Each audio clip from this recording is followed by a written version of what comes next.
tonight's invocation. In the name of the Father, and of the Son, and of the Holy Spirit, amen. Don't do that. Don't faithful God, as we come together for this contest, we ask you to bless these student athletes. Keep them safe from injury and harm. Instill in them respect for each other, and reward them for their perseverance. And Lord, lead all of us to the rewards of your kingdom, where you live and reign with your Son and the Holy Spirit, God, forever and ever. Amen. Notre Dame, Our Lady, pray for us. Saint Dominic, pray for us. In the name of the Father, and of the Son, and of the Holy Spirit. Amen. Now, please remain standing for the playing of our national anthem, performed by the Fenwick Pep Band.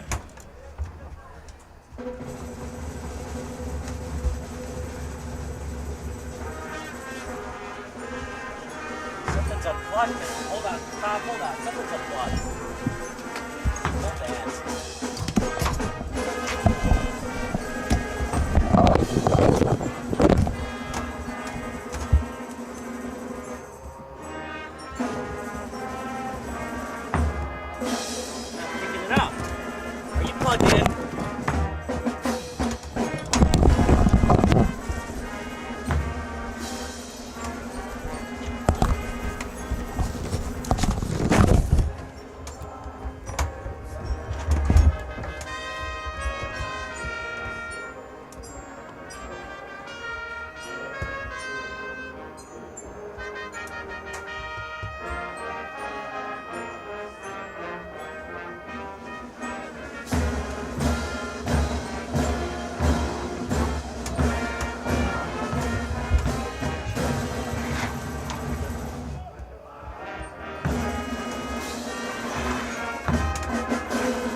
Do the best you can, man. We're out of space. We're going to have to push them over.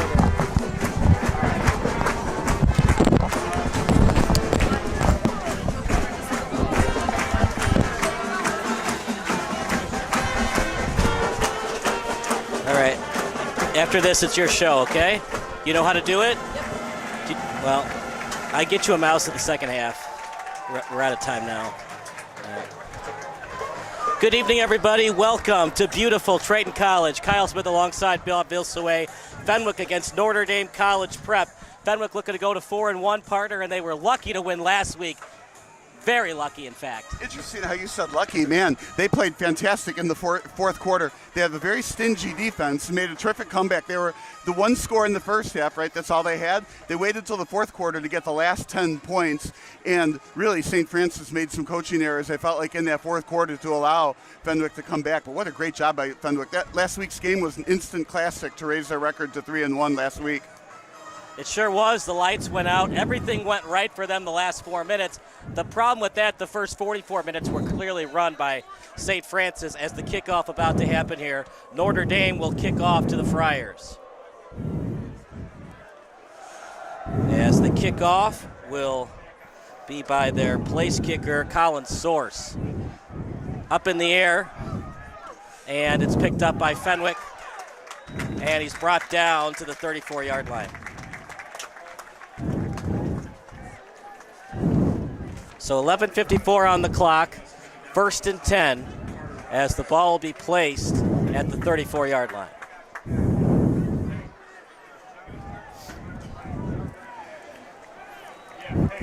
So on defense, Notre Dame has given up 28 points to Joliet Catholic, 35 to Mount Carmel, 14 to St. Patrick, and 12 to Willowbrook. Jet sweep that time to Avion Brown. What a beautiful block by D'Elise. You know, good running backs, they can run the ball, Bob, but great running backs, they can run the ball, pick up the blitz, and also help out their ball carrier wide receiver on a block like that. Yeah, exactly. I say that when I'm coaching. If you play a position, whatever the position is that you play, you got to play the complete position. You've got to do it all. You can't be a running back and not catch the ball. You can't be a running back and not block blitzers. It'll be 2nd and 8 for the Friars at the 36. Shotgun. Fakes the handoff. Rolling outside the pocket is Hill. And lack of communication, he thought the wide receiver was coming back on the route. Wide receiver did a fly route. At the end of the day, it's 3rd and 8 coming up for Fenwick. But what I like what he did is just launch the ball into the bench, no big deal, come back and get it on the next down. No sense in taking an unnecessary sack or a possible fumble. Just, the clock's running out on his arm, just throw it out of bounds. Fenwick football at their own 36. Shotgun, as both teams will do most of the night, as both teams run the spread. A little bit of press coverage shown by Darvion Moore, and now he'll go back to press coverage. On defense, I like press coverage on 3rd and anything more than about 5 or 6 yards. Keep the play in front of you. They go back and forth between press coverage and zone. And maybe the press coverage would have worked, Bob. Easy 1st down as Fenwick moves the chains. Well, Fenwick's got a darn good quarterback. There wasn't a whole lot of space on that catch. We talk about being open and being what you'd say NFL ready open. That was high school open. Nice pass. 1st and 10. Clock moves again. Screen pass to Bajorson as he's brought down near the 45-yard line. Yeah, close to the first, not quite. Oftentimes in high school football, you'll see the ball at the marker and they give you the 1st down. Here, it's about 2 yards short. They're going to place it at the 46. Great gain for Fenwick on 1st down. And I like this hurry-up offense right away out of the get-go. 2nd and 10, screen pass to Bajorson. Flag on the play, and it's interesting what they call here, partner. I thought I saw Bajorson lead with his forearm into the face mask. You might get the rare offensive face mask call here. Well, that's what I like when you can actually replay it back on YouTube. You play it back for the last 5 or 10 seconds. You can play it in slow motion, fast motion, high def, whatever. But I was intrigued by, it looks like Notre Dame's content to let the little 5-yard and out pass happen continuously downfield. That's one of the reasons why they're hurry up offense. It doesn't give the defense time to reset, talk about things, those kinds of things. So very nice opening drive by Fenwick, although this penalty is going to drop them back a bit. So it is against the Friars. Offensive face mask is the call. As we'll replay 2nd down. And about 5, 6 maybe. They run that time. TJ Smith in motion, handoff up the middle. D'Elise, he's stuffed right at the point of attack. And he actually got another yard after it looked like his forward motion was going to be stopped. Notre Dame did a good job, though, only giving up that yard plus some forward motion. Now it's 3rd, not exactly long, but 3rd and 4. Fenwick's ready to go right away. I like this offense. So clock stops at 10:35. I don't know why they stopped the clock. As the officials it's probably a mistake by the scoreboard operator. And a clock will run, 10:22 on the clock.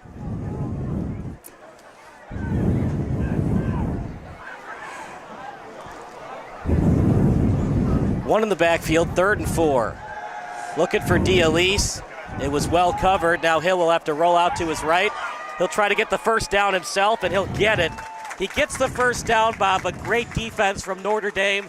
Played contained, and they really made Merrick Hill work for that 1st down. Oh, exactly right. And you could see he spotted the spot at the sideline and knew that's exactly where he had to go to get that 1st down. Did a good job stopping and starting to deke the defender out. You don't want to give up 1st downs, but you also want to make Merrick Hill work for it as that high snap. D'Elise does a lot with that high snap, and we've seen that in high school football, partner. Sometimes the high snaps actually help out the offense because the defense, like, what do I do now? You're not in rhythm on defense, and then that offensive player, the running back, gets through the hole quicker because the defense is out of sorts on the play. 2nd and 6, fakes the handoff, and Hill kept it and might not have been a good decision. He was stuffed, and he'll probably be called for a tackle for loss. Well, as a coaching staff, I'm not a fan of the high snap, right? Whenever I see a high snap, I'm like, uh-oh, that's over the quarterback's head. Look out. And, of course, if you're a defender, that's what you're thinking, too, and you're starting to change your rush to go after the ball rather than the players. 3rd and 7. They're going to place it at the 41-yard line. If there's anything wrong with the broadcast, just go on the live chat. We'll get it fixed for you.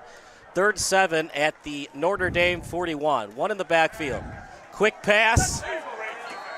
Guarded great by Notre Dame. I'm kind of surprised by that, partner. They've had time with that offensive line. I'd like to see what Merrick Hill could do with an extra 2 seconds in the pocket. Well, I mean, that was the pattern he ran, right? It was a comeback route to the 7-yard line and come back. But even if he completes it, he's going to be a yard or two short. And you have to come back to the ball if you're the receiver. Right. I would have liked to see them get something down the field, but they're going to go for it anyways. 4th and 7, showing blitz, and then they back off, do the Dons. Well, they've done a good job at putting 3rd down situations in front of Fenwick. Fenwick's just done a good job picking them up. Here comes the blitz. Good pass to Smith. And that is not a drop, by the way. That was knocked out by Darvion Moore. Usually when it's in the breadbasket of Smith, he hangs on to it, but Darvion Moore with a fantastic play. That's exactly what you wanted to say. It was good defensive play. The pass is incomplete. It was 4th and long enough where they couldn't throw a real short pass and maybe not run. Right. The defense up the middle has been stout, so a good stop for Notre Dame. Get the ball, no score. And they're, not quite at midfield, 41-yard line. So right now they have to feel pretty good about themselves. They feel like they're winning even though the score is 0-0. 1st and 10, it's placed at the 41. I would have liked for them to punt there, but Fenwick went for it, and they didn't even gain a single yard on that 4th down play. Handoff up the middle. Fenwick snuffed it out quickly, and a short gain on the running play. Yeah, that three-man up front defense by Fenwick last week was really good all game. Got a little bit tired, I think, at the end of the St. Francis game, but they still pulled it out in that instant classic game last week, 1-point win. It'll be 2nd and 10, still at the 41-yard line. Clock continues to run. Shotgun formation, pistol for the Dons. Outside the pocket, wide open, and it's completed that time to Tom Janis as he'll get the 1st down. Not good coverage that time by the Friars. Well, you have to give credit to the pass. It was a nice pass. Well, true, but when he's that wide open, I could have completed that one. Ooh, I'd like to play defense on that wobbler. You haven't seen me throw yet. I might throw a perfect spiral. Well, you proved you can sing. I can sing, yeah. Shotgun formation. Fraterigo has great size for the position. 6'2", 170-pound QB from Queen of All Saints. Fraterigo with the ball. He's going to keep it right up the middle, and he fumbled it. Avion Brown picks it up. The Notre Dame coaching staff argues he was down. We're going to watch that on replay right now. Well, it's pretty obvious to me, and of course the whole Notre Dame coaching staff up here in the press box with us, that the knee was down before the ball came out. Again, you get to replay that on YouTube. The refs had it right away. It's not like they let the play go on and then conferred later. Meanwhile, it's going to be 1st and 10 for the Dons. And what's lost in that, it was an excellent play. It was a run to the left and the quarterback sneak up the middle, kind of a delayed draw, so to speak, and it was a big gainer right up the middle. This quarterback can run.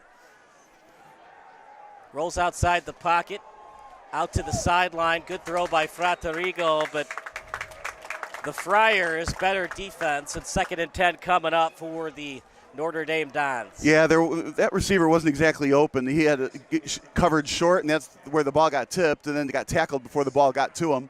So excellent defense. 2nd and 10 now. 2nd and 10 for Fraterigo and this Notre Dame offense.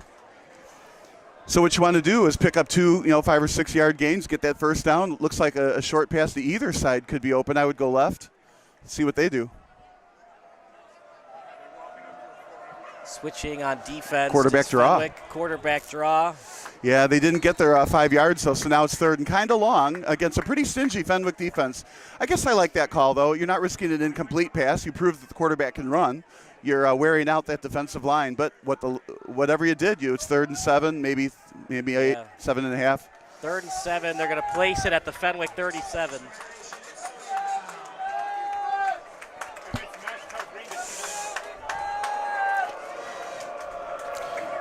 So this is where I like to make passes where the receiver is in stride, not coming back to the quarterback. You need to make the first down. You need the momentum. Instead,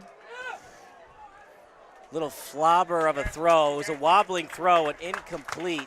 And I say flobber because it was like a little flip and a wobbling pass at the same time. now this is where I like to pretend I'm a coach here, right? So I'm thinking if Notre Dame coaching staff is listening, right, you might want to run a little bit more than they have been. I like this call, punting it away, get Fenwick back on their own goal line. You like this call. Last week you were against the pooch punts. Now you're all This for isn't them. a pooch punt. This is a real punter.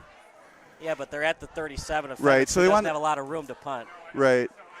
Yeah, I'm not I would definitely be punting in this case, but I do think Notre Dame should dust off their running game and see if they can challenge those three up front linemen from Fenwick. You might not get the gains you need in the first 2, maybe 3 quarters, but the fourth quarter, it's going to be rough for them. Bounced. Line drive kick.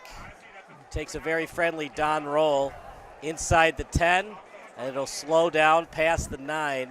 Now, you have to say that was absolutely a phenomenal punt. First down at the 8-yard line for Fenwick, Right. and that's why you don't go for it on 4th and 7. I'm going to loosely call it at midfield. Yeah, that's why I wish Fenwick had done that. But if you don't feel comfortable with your punter, that's the thing.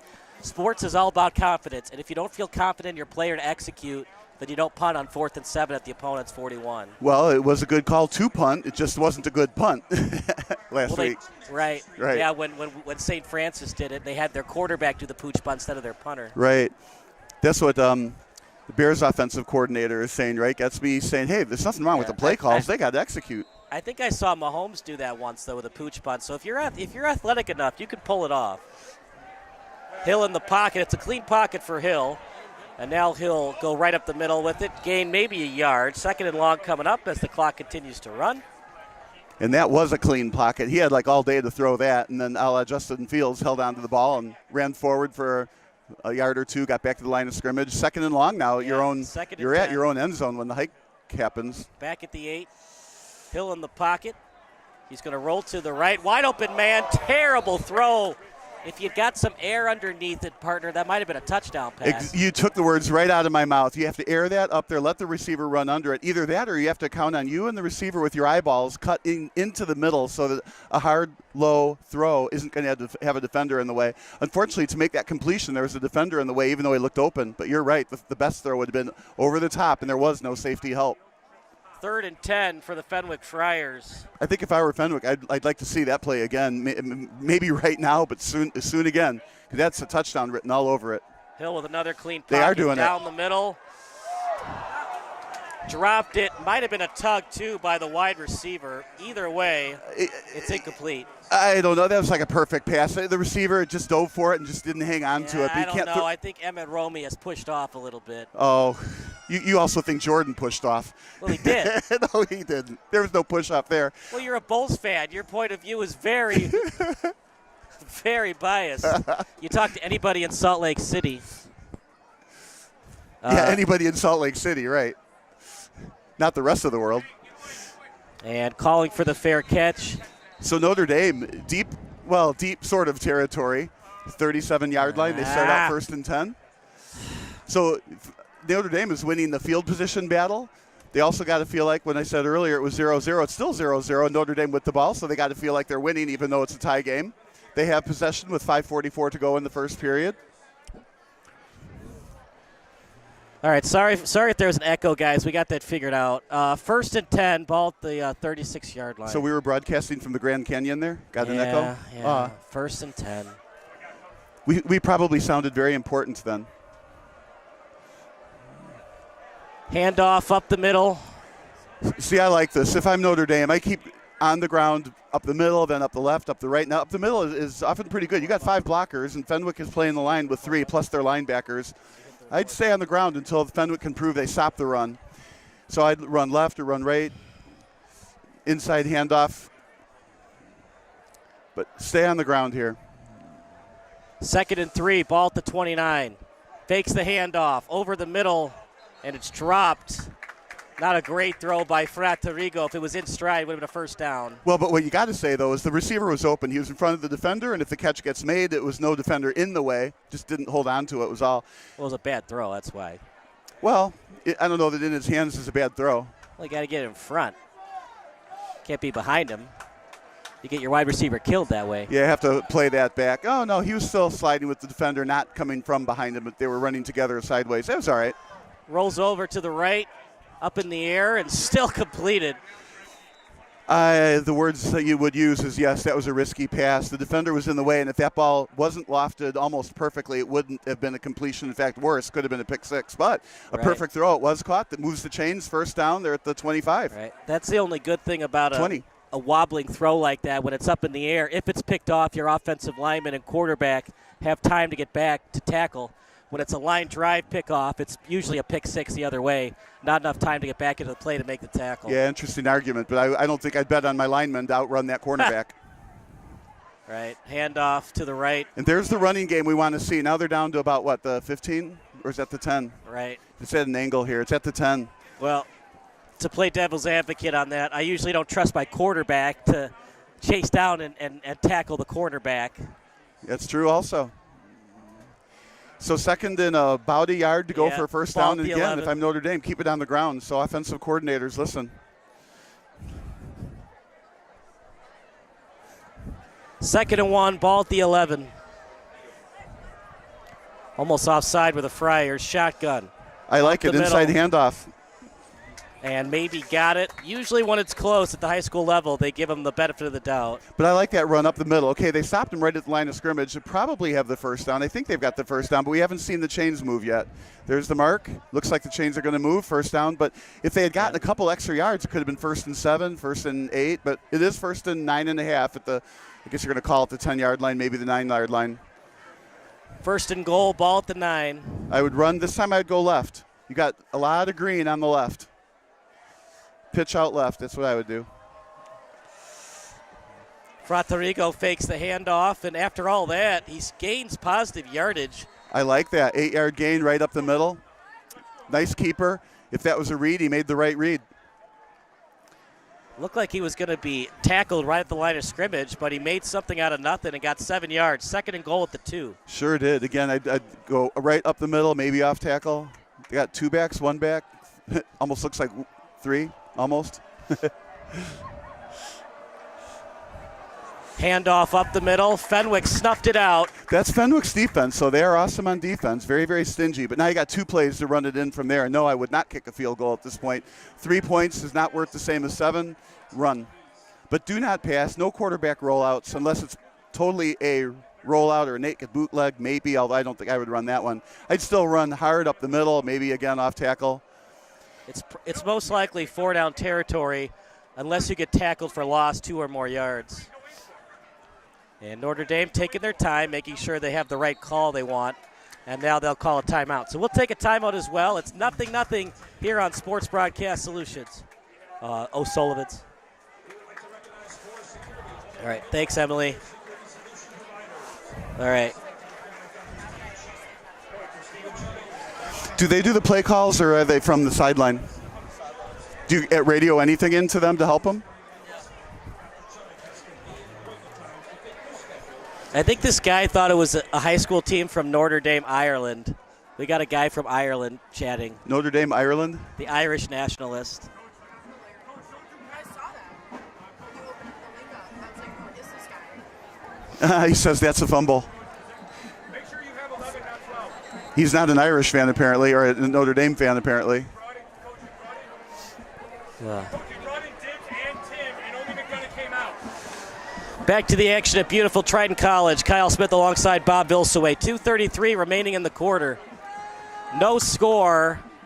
I would personally run a play action here, but we'll see what Notre Dame wants to do. I understand that. I would be very worried about an interception, incomplete, not getting any yards. I would run twice somewhere. Up the middle probably would be my choice. He is rolling out. He is play action. Breaks and it is a off the touchdown. tackle. So you can't say this play-by-play doesn't know. Good call, Kyle. Play-by-play, play-action pass. Evan Diblich caught it. 5'7", 175 pounds. They had a timeout in there to dial that play call up. I like this formation. They'll get out of that in a second.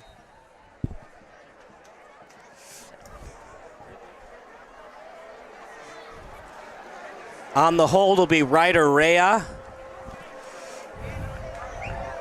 And on the kick, it looks like Flavio Ali, but that kick is blocked. It was off the foot that time of Robert Cuban. It's blocked, and it's 6-0 in favor of St. Patrick. We'll take another timeout. It's 6-0 Notre Dame. We'll take a timeout. You're watching the Friars against the Dons here on SBS. Click on Change YouTube. Yeah. Okay. Thank you, Emily. You're good people. It's a little bit rough, but we got it done. We made it happen.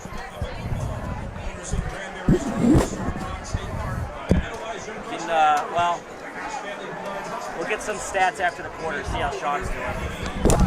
I wish Chris had showed up. I would have had a logger for him, but he didn't show up.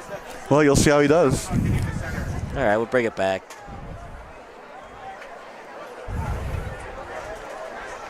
Hope you're enjoying the broadcast, everybody. Like I said, live chat's active. Let us know if there's anything wrong. We'll get it fixed for you. 6-0 in favor of the Dons, and you never think special teams matters, Bob, until it does. Last week, St. Francis missed the extra point, and they lost by 1 point. I was just waiting to say that. That's exactly right. It was underrated. They missed that point, and then that was the point they won by. And here it is. They missed another one against Fenwick, and that could be a 1-point win for Fenwick, but it's early yet. Still on his feet. What a return that time by Tommy Thies. I like the effort, and when you get that kind of effort, you got to go back to the coaching staff and say, put him in again. That's how you get noticed and how you get on the field. Great job on that return. That's not breaking tackles, just pulling the tacklers with them. One of the problems with that little floater kick, you have people that aren't, used to tackles. Sometimes you have linemen out there, and they try to make a tackle at the 40-yard line, and Tommy Thies, the little guy, just powers his way through there. Well, I mean, we're seeing a hole in the Notre Dame kicking game. They missed the extra point, and that kick just wasn't very far. You need to go raid the soccer team. Another clean pocket for Hill, and here comes the pressure. Huge sack for the Dons. Yeah, I hate to bring up Fields again, but you're just in the pocket too long. There's a little ticker in your mind, and when that goes off, you got to launch the ball or get out of there, and he got sacked. Good defense. Yep. Notre Dame playing well today. Remember we said they felt like they were ahead? Well, now they are ahead. 2nd and 13, ball at the 41 of the Friars. Handoff and read well by the Dons. Finishing the tackle that time is Dan Sherry. Trouble is there. They got back to the original line of scrimmage. 3rd down. They still have 10 to go. So what play are they going to dial up to get 10 yards here? Otherwise, they got to punt. Yep. Well, Fenwick doesn't like to punt. 3rd and 11. They're going to place it at the 43.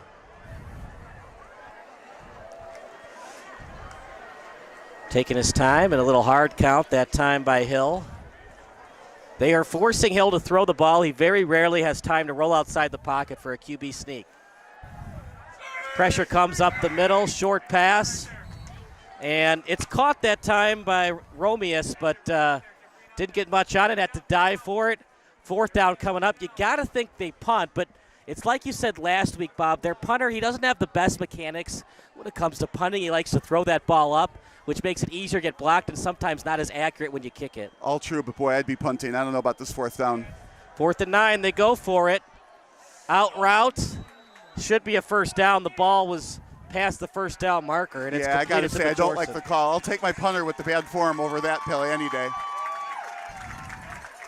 Oh, he did catch it? Yeah. And they're going to call it a 1st down? Oh, I don't know. Yeah, ball was definitely past the 1st down marker. Yeah, I mean, 2 things have to happen there. A, it didn't bounce, and then B, it was caught in front of the line. Well, whatever, 1st down. It worked.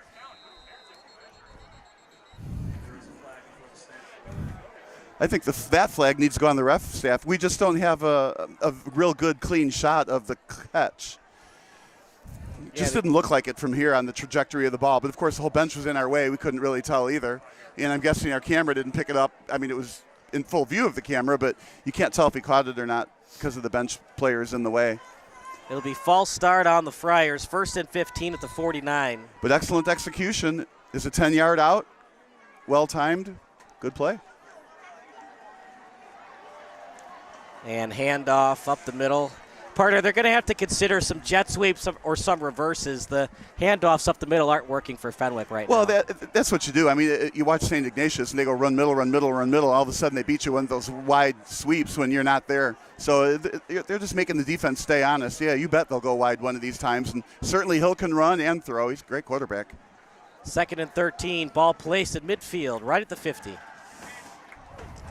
Quick pass, and luckily that one was caught. It was behind the wide receiver. Both quarterbacks are struggling right now, partner. Some balls are being thrown behind their wide receivers right now. Well, although, true, that was a great catch. I mean, yeah, sometimes you got to be able to slow down, stop, and catch the ball behind you, and that was a good grab. So we're going to take a break, then we'll give you some first quarter stats. You're watching SBS, the broadcasting network for everyone. All right, can you get some stats for me, Bob? How does it sound? Does he just tell me or put on tape? Good. You can take a screenshot of it with your phone. Bob sounded louder than you, which is why I put your microphone closer.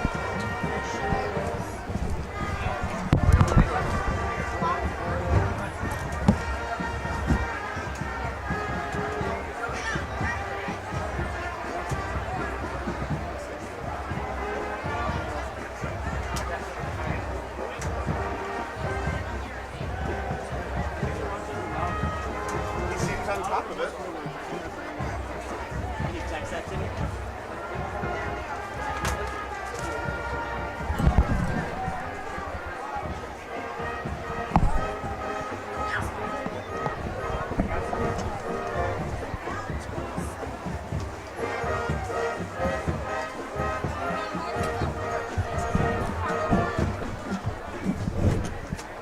All right, thank you. Let it run for another 5 seconds. You know how to fade it out, right? Just fade out the audio.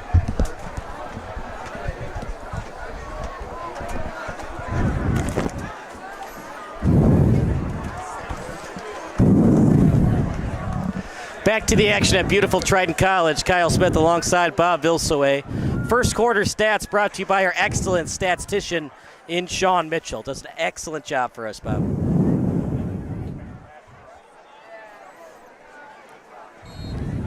It'll be 3rd and 8, ball at the 44. Quick pass. TJ Smith trying to get yards after catch, and he is thrown down that time by Notre Dame's Cameron Van Horn. 4th down coming up. I mean, you got to think you want to punt, but I don't see the punter going onto the field. That's just not their style. They're, as we say, video game football, they're going to go for it 4 downs all the time. I would think if they're going to stay this aggressive, they ought to be running it in for 2 after touchdowns as well when they get the chance. Fenwick's definitely struggling at running the ball. Going into this quarter, just 6 runs for 10 yards. Well, struggling is one way to say it, but Notre Dame came to play today. They're swarm tackling everybody on those runs, and it's going to leave it up to Hill to win in the air. 4th and 9, they're going to go for it. Hill in the pocket, rolls over to his left. Here comes the pressure. Sacked by the Dons. Interesting how Hill went back to the left, and all the receivers were on the right side of the field. There was just nobody open that he could throw to. He had no Right. choice but to get tackled like that. And you bring up a good point, Bob. Stay in the pocket, stay in the pocket. Because when you roll out to the left and roll out to the right, unless you're Brett Favre, it shortens the field in half because you don't want to throw across your body.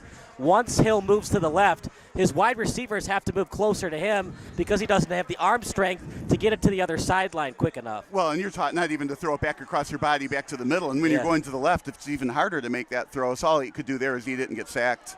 But the receivers were all on the right. He rolled Right. to the left. Not enough time for them to get back to where he was located. Handoff off the left, gets a couple of yards. The Fenwick defense has been their partner, but Fenwick, I mean, it's obvious they're going to have to score points tonight, but they're going to have to score at least 17 points, if not more, if they want to move to 4-1 on the season. Well, and Notre Dame watched the game last week, or at least the replay of it, and so they know that Fenwick is a little bit, I don't want to say soft on the run, but that's how to attack them. So I would continue to run. It's, 3-4 yards in a cloud of those little rubber pellets, as we like to say. 2nd and 6, ball at the 46. Clean pocket for Federico. He'll roll outside the right as the D-line gets to him eventually, and he'll get a couple of yards on the QB sneak. Clock continues to run. 3rd and short coming up. Well, I wouldn't call it short, but it is 3rd and 5, and that run didn't get what they wanted. It was the quarterback that tried to kind of delay the run. It's possible he could have thrown it, just decided to hold the ball and get what he could. But 3rd and 5. Now the question is Notre Dame in 4-down territory? Because last time when they punted, they put Fenwick back at the 8-yard line. And if Notre Dame keeps playing that way and winning the field position battle, it's going to be hard for Fenwick to continue to score or to score at all, going 80 or 90 yards downfield. 3rd and 6 at the 45.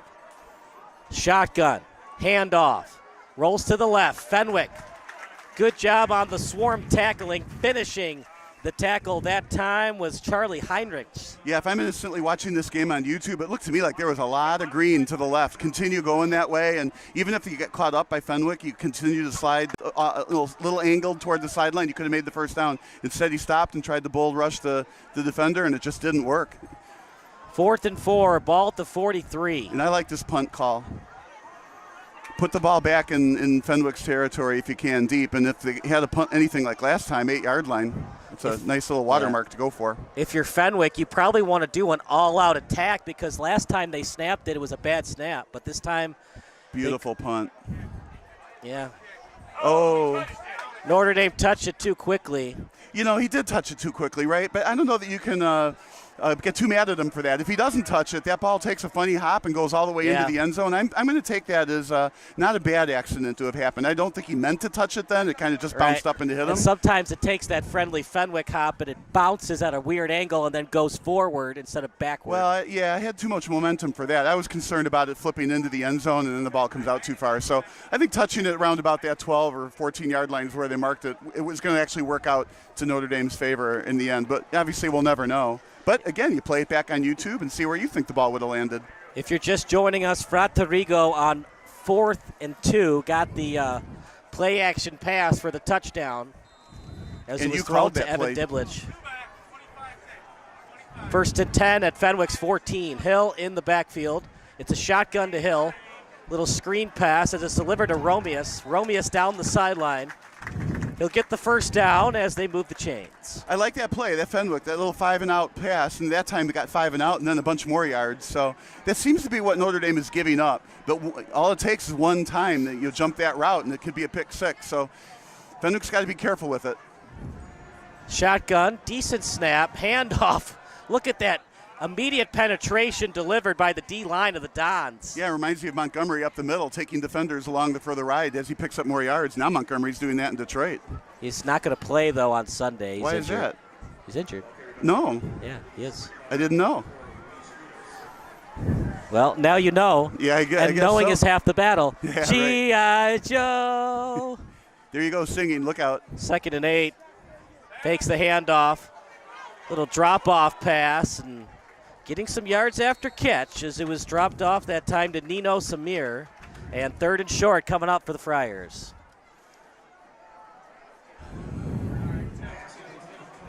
Continuing the no-huddle offense for Fenwick. They have to punt if they get to 4th and 2 and 4th and 1, right? Well, if I were Notre Dame, I'd be pushing on this. Run blitz, pass blitz, any blitz. Oh, Swing and that was the right pass call over for to it. the right. He'll get the first down. D'Elise breaking tackles, trucking his way through, close to the 45-yard line. So Fenwick caught me on that one. I'm blitzing, and they put a screen around the outside. That could have gone a long way if Notre Dame actually did blitz.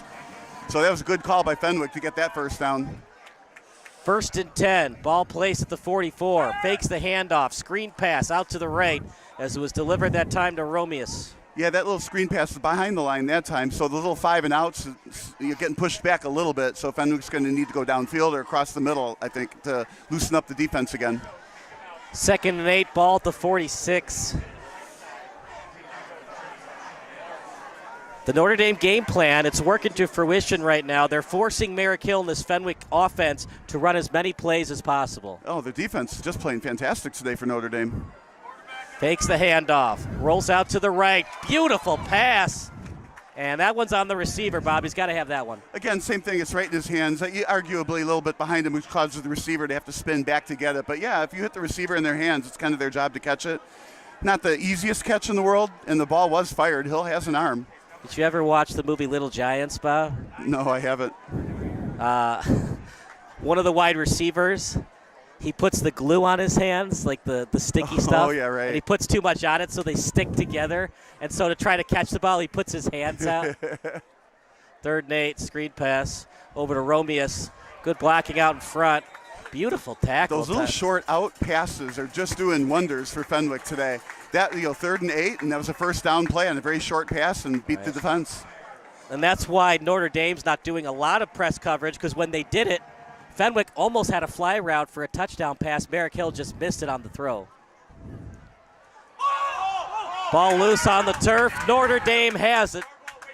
I'm pretty certain the coaching staff up here for Notre Dame was absolutely the first people in this whole entire stadium that saw that fumble.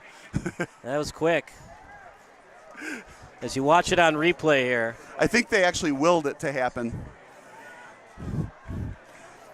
So 1st and 10 for Notre Dame with the ball and the lead. So last time they had the ball and not the lead. Now they've got the ball and the lead. Ball's at midfield. Now, Fenwick has to take some comfort in this. Now, the ball's at midfield. If they do push them into 4th down, they're probably going to punt unless they get the ball down to maybe the 20 or the 10-yard line. Then you might see them go on for it on 4th. Well, we had Luke D'Elise in the pregame show. And if he was up here, he'd tell us that was on him, just in his hands and dropped it. Meanwhile, Frederigo on the quarterback sneak gets a lot. He doesn't have fantastic speed, partner, but he has some good long strides to get extra yardage. Well, that, and when he gets tackled, he's good at falling forward for the extra, 4 or 5 feet from your feet down to where you're holding the ball. So, what, 2nd and 3? I don't think Fenwick's going to get the breaks that they had last week. They're going to have to beat Notre Dame, and right now Notre Dame is beating Fenwick. Well, and that's well put. Notre Dame is just playing fantastic ball right now. 2nd and 2, ball at the 44, showing blitz of the Friars. Clean pocket, rolls outside the right as Frederigo. Here comes the pressure. He delivers a strike that time to Tom Janis. 1st and 10 for the Dons, as we'll stop the clock at 6:04. It looked like nobody was going to be open. The only receiver on that side of the field was downfield and absolutely covered. Then all of a sudden what materialized right in front of him in the middle of the field was a first down pass. All you can say at the end of that is, that was just a great pitch and catch play. It'll be 1st and 10, ball at the 40. What I also like is you can't tell what Notre Dame's running next. They're definitely running, then passing, then running, keeping everybody off balance. Handoff, beautiful job getting instant penetration that time is Colin Murray. Of course, the announcers just jinxed them on that one, keeping everybody off balance. Fenwick ran up a run blitz right up the middle and stuffed that one. 2nd and 12, ball at the 42.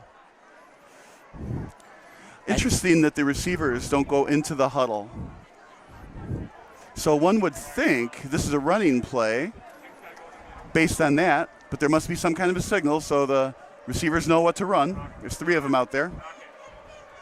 Does this game, this low-scoring game, does it work well for Fenwick or Notre Dame? Right now I'd say Fenwick.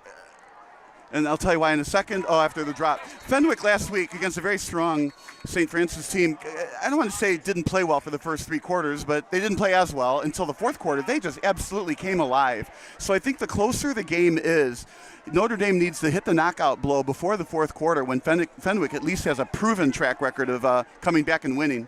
So I think a close game goes Fenwick's way. So I think Notre Dame would be wise to rack up some points while they can in the first 3 quarters. 3rd and 12, partner. I think you need at least 5 yards, if not 10, to consider going for it. Yeah, you want it right. Otherwise, punt it and push Fenwick back. Shotgun formation, 1 in the backfield, 4 wide receiver set. Clean pocket for Frederigo on his back foot. And behind him, catching at that time, is Landon Page. Well, that's the 5 yards you said you needed. Might have even been more, but he was getting knocked down while that throw came out. Kind of a dangerous throw. A little bit of a wounded duck. But the receiver was so open that, I guess Fenwick was letting them have that short pass. But 4th down now. I don't see a punter. Get out! And Notre Dame's got to hustle. They luckily did not get too many men on the field. Luke Dickey was having trouble getting off. Fenwick fans are going frantic here to try to get the ball back on 4th down. 4th and 6, 1 in motion, hard count. I don't know why, try to draw him offside, and now they'll call the timeout. I'll let you call it, Bob, but me personally, it's 4th and 6. not 4th and 5. A hard count doesn't really help you because then it would be 4th and 1 if they're drawn offside. Do you think they thought it was 4th and 5 instead of 4th and 6? Well, I'm not sure that the hard count was necessarily something that was planned ahead of time. Like, if you don't get them offsides, don't hike it. Right. Yeah, so I think they just didn't like what they saw and said, okay, forget it. We're going to run something else. Whatever they had planned, run something else. You're on 4th and 7. It's a pretty important play. What you had just didn't look like it was going to work. So, but what should work, they're at 7 yards to go, lots of green on the right. If it were me, I would roll out to the right, hold the tight end or somebody in to make sure you can't get somebody in your face when you're rolling to the right, and see if you can't get somebody open on the run, not a comeback to the quarterback type play. Because if you don't catch the ball in front of the first down marker, you won't get a first down. So try to get some kind of a player on the move on the right side of the field, and they change their mind to a punt, which is a very conservative but a wise call with only 4 minutes to go in the second period. Second quarter, I guess you say. 4th and 7 at the 37. They changed their mind. They're going to punt. Yeah, I think I like this call. And you're right, the 5 yards wouldn't have mattered. So that wasn't an intentional hard count, and another good punt.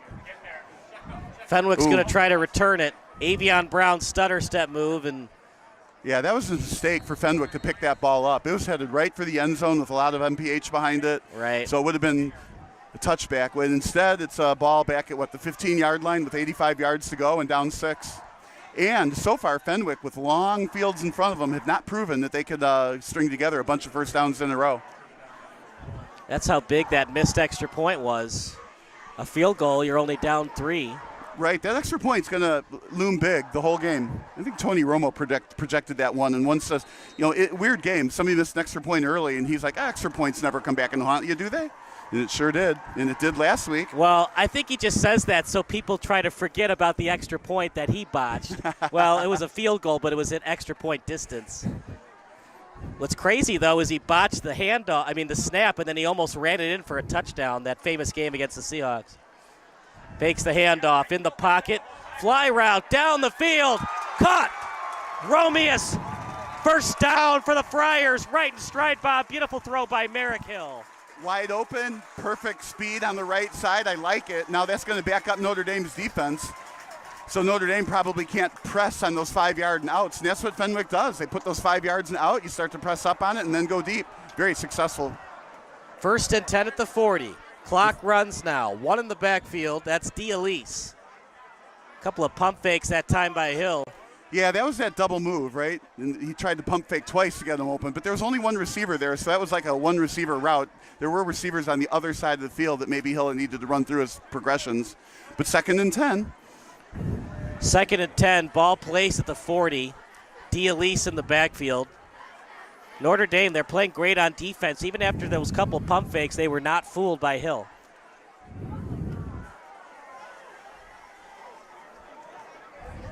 Clean pocket for Hill. He scans the field. Now he'll throw it over the middle. Right on target to Romeus. Touchdown, Romeus. Touchdown, Friars. We're all knotted up at 6. It took them 2 plays to go that 85 yards. Well, not 2 plays, right, but 2 pass plays were all the 85 yards. What a drive for Fenwick. Now, late in the 4th quarter, if the score is close, they've surely got confidence to go downfield again late. And that's a devastating confidence breaker for Notre Dame. And probably going to be down a point here. After all that, Fenwick could go into halftime up by a point. Yeah. Isn't football a fun game sometimes? Isn't it, though? Extra point coming up. Good snap, the hold, and the kick is good. Right down the middle by Caleb Aguirre as we go to break here on SBS. Yeah, that's fine. Can you give me some stats? Oh, sure. Oh, shoot. Let's get you some audio. Even though they've heard this 10,000 times. It's all right, I forgot that, but that's why we've got the SD. That's exactly why we do SD card stuff. So when people were watching it, and that's why they need to chat. If they chat, I'll get it fixed. When I have both mics activated at the same time, it creates an echo because it's the same mic being driven into the system. Yeah. All right. All right, thanks. We transition in like 5 seconds. We can do a jump cut. The receiver, was that Gladden or Romeus? Romeus. 7-6 in favor of Fenwick. A touchdown pass delivered to Elijah Romius. It's the Friars, after all that, partner, they're up by a point. Well, in the key, Romius went deep the first time and across the middle the second time. Notre Dame's going to have to pay attention to him the rest of the game, and that's not going to bode well for the rest of the defense. I prefer they kick it deep. Right up the middle with it. So that last drive for Fenwick took, what, about a minute? Not even? So now Notre Dame has to try to match that. They're down to a point before halftime. According to Sean, Fenwick is also winning in time of possession. Incredibly, it seems like Notre Dame's had the ball more, but Notre Dame is trailing on the scoreboard and trailing in time of possession. I have to tell you, if you had made me guess, I would have guessed wrong. I thought Notre Dame for sure had the ball longer. 7-6, Notre Dame would love to get points before halftime. Handoff, and Frederico thought about being a blocker for his tailback in Patrick Zarnick, but probably good decision by Frederico, as there's some big boys on the defensive line for the Friars. Again, really good defense. Stuffed them at the line of scrimmage, basically, right? 2nd and 9, 3:10 to go. You'll see quarterbacks, though, deliver blocks from time to time on those reverses. Well, this is where Fenwick does well with those 3 down linemen. Then they have an extra linebacker with a little bit more speed, perhaps, that can run down those kinds of plays. Quarterback keeper. Fenwick read it well, and Frederico gains maybe a yard. I think after watching Notre Dame, you get the feeling they are definitely a conservative team, right? Running here, even though there's only 3 minutes to go, and then always punting on 4th down to move the other team back. So it's good coaching, but they are down a point with almost 2 to go. And now they're in a bit of a sticky wicket here, 9 yards away. If they don't get a first down here, they're punting it back to Fenwick, who has a potent offense. Frederico fakes the handoff over to the left, and beautiful tackle to deliver him out of bounds. Yeah, through to the short side, and there wasn't a whole lot of green there. The tackle at the sideline, so it's 4th and 5. I think you just can't risk going for it on 4th down, so I think you'll see a punt. Remember, though, nothing is guaranteed when it comes to IHSA punting. That's correct. But I do like the form in this punter. He's proven to be very good at getting the ball into, as they say, the Clapton corner. So I think he'll air this one out, though. Looks like an injury on the field back at the 40, a Fenwick player, 24. You hate to see it. That's Tommy Thies, who had that big return to start the game. We'll take a break. You're watching Sports Broadcast Solutions, a broadcasting network for everyone. That's fine. Can you give me more stats? Sure. Thank you.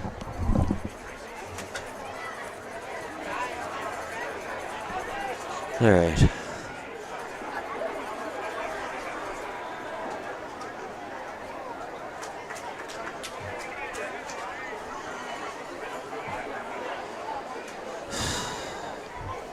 How about that camera work, man? The broadcast is good in spite of the camera work.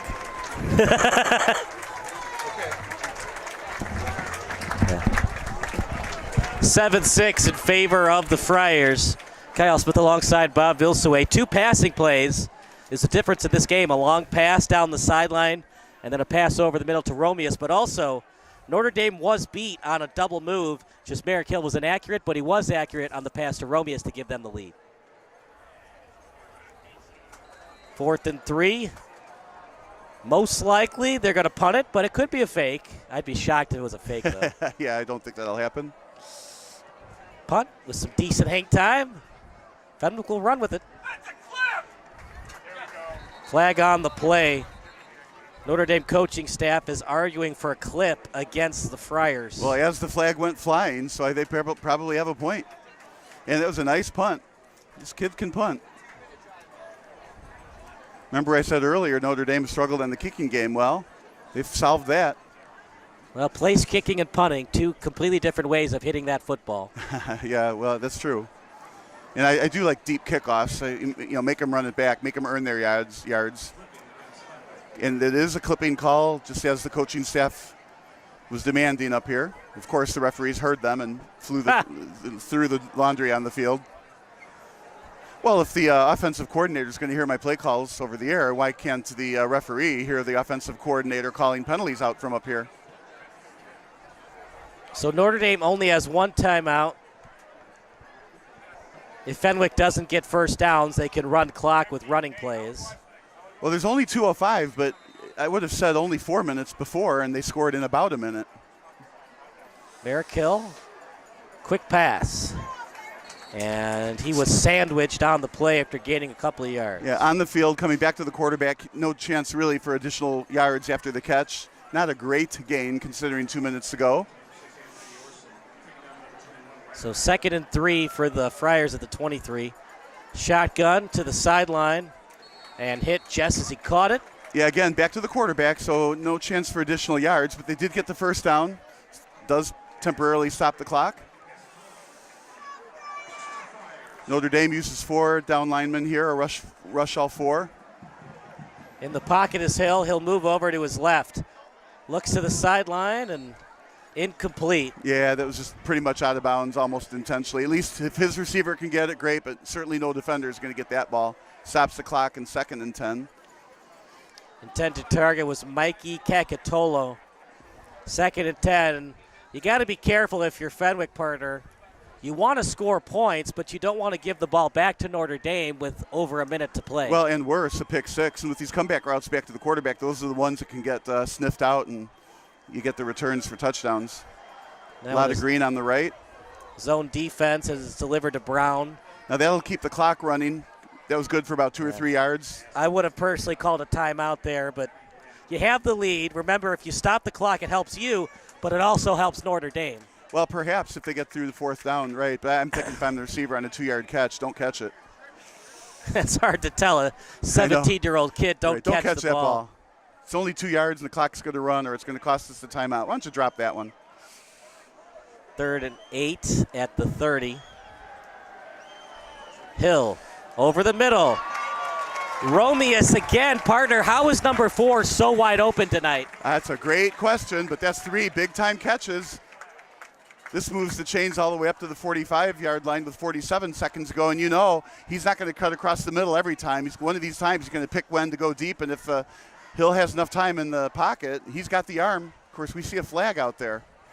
It's one of those yellow things right in the middle. What's this? More yardage. As they're taking a Sunday stroll. 39-yard line.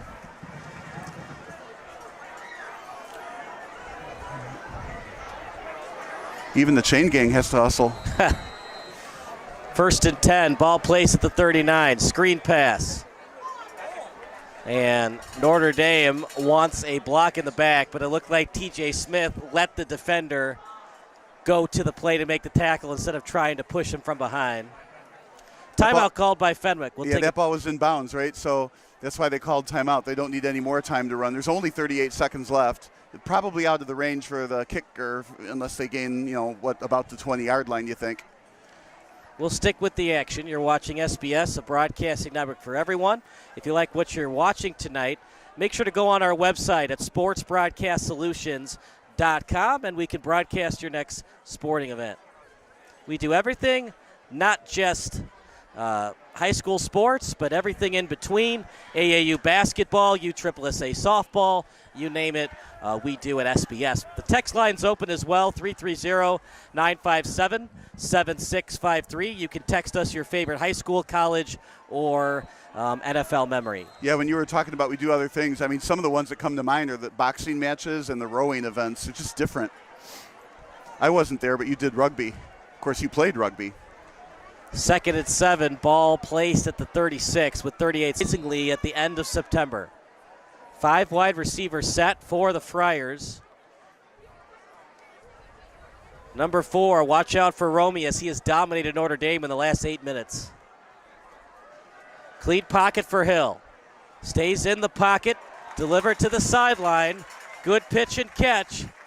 Assuming he's in bounds, he is. 1st and 10 for the Friars. And that play took all of about 5 or 6 seconds. That's it. 32 seconds to go. Another first down. Not quite field goal range yet. I don't think they're looking for a field goal, though. One of these times, they're going to send a receiver loose into the end zone. Right. And the end zone's getting closer and closer. You got to be careful, though. The field goal still helps you because it forces Notre Dame to go the end of the field for a touchdown. Over the middle, Avion Brown. Merrick Hill, partner, right on target to Avion Brown. This guy can throw. It wasn't exactly wide open. Great catch on the run. That's what you want to see. That's a deep slant across the middle. They only have about 2 or 3 yards to go for a touchdown. I would keep it in the air. Take 4 passes until you complete one in the end zone. Timeout called by Notre Dame. We'll take a timeout as well. You're watching SBS, the broadcasting network for everyone. Air room's fine. Okay, air room's fine.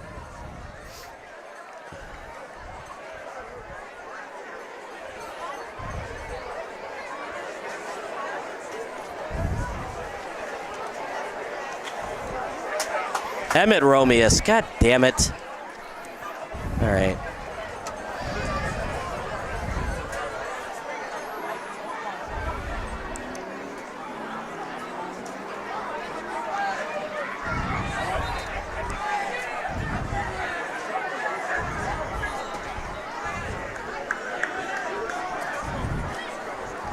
Yeah.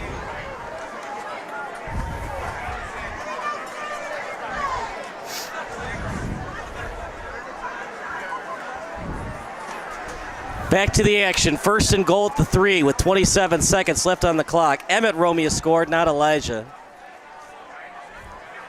Well, I tried for 4 passes here. Don't want the clock to run, but if you get sacked and the clock keeps running, in motion. Clean pocket for Hill. Clean pocket. It was clean, then he waited too long to throw it. On the pressure that time was Sean Adams. Well, that was the first of 4 passes, so no harm done. A couple seconds went by. You're second down. You still only need 2.5 yards. But throw it into the end zone. Don't throw it short, because if that runner doesn't get into the end zone, you don't have a lot of time to set the next play. Well, you got 2 timeouts.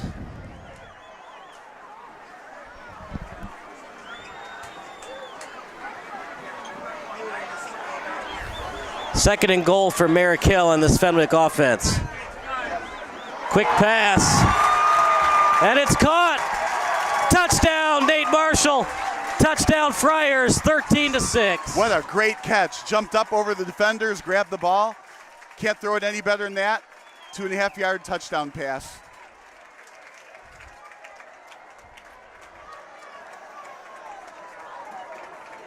Well, Merrick Hill had a shaky start, but a fantastic finish to this first half. Now here's when you start talking about 1 point or 2, but obviously they got the kicking team in there to go for 1. Well, 1 point makes it an 8-point game and a 1-score lead. 2 points makes it a 2-score game, but they are kicking. well, they're in the formation to kick. Will they do a direct snap and a fake? They won't. Beautiful kick. Right through the uprights. Kick is good. It's 14-6 here on SBS, the broadcasting network for everyone. 16 seconds to go in the quarter. Yeah. No, don't. Well, there's another one. We'll run that in the second half.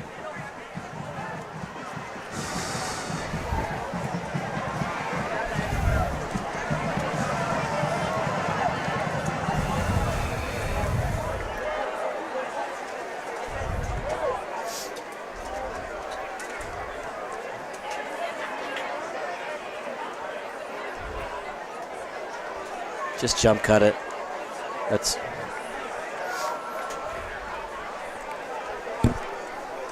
14-6 Friars. 14 unanswered points delivered by Fenwick against this Notre Dame defense. Yeah, a little slow start for Fenwick, but they figured it out in the second half.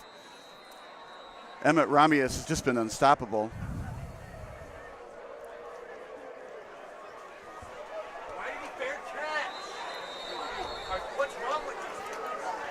Ball placed at the 26. The fair catch allows them to not waste any time, as it was fair caught that time by James Breen. Clock stops at a first down, partner. If you can get a quick pass over the middle, you get the first down, then you spike it. There are no more timeouts left for Notre Dame. Yeah, only 16 seconds. I'd go deep with it. If you get the catch, throw it again deep. But you're going to need a couple of deep passes if you're going to score. Either that or some kind of a out where you break a tackle and you keep going a long way. This will be the very definition of a prevent defense.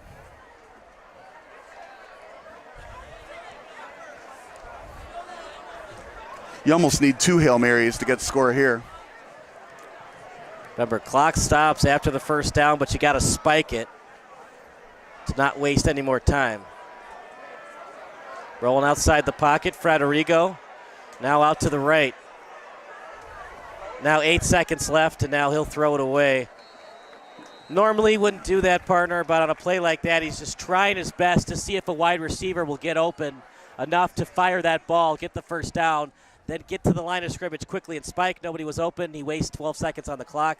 Well, that's exactly it. This is a 12-second play, so this comes down now to the very last play of the half. So probably nothing will happen here, and you can't do one of these lateral pitch and catch things. You don't want to fumble and have it run back. So this, in fact, they're going to do the old, as they say, the victory formation. Just down it here. Go to the halftime, down a touchdown, and 2-point conversion. They're going to take a knee, and that'll do it. So 14 unanswered points by the Friars, as it's 14-6 Fenwick as we go to halftime. We'll give you a 5-minute break, then we'll give you some halftime stats and analysis. You're watching it with the Friars against the Dons here on Sports Broadcast Solutions. I'm like dying to move the camera down, you know.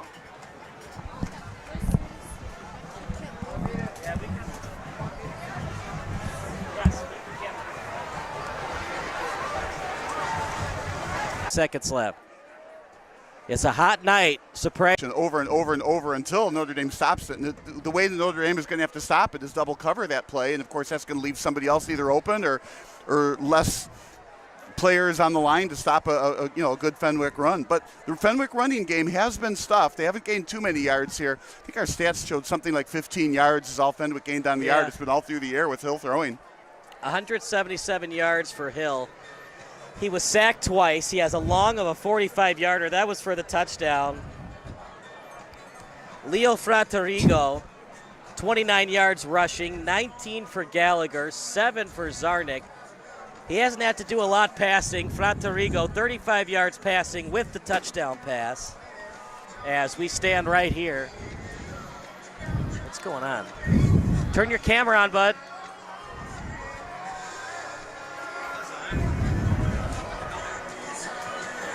Something's going on. We're not getting audio. There we go.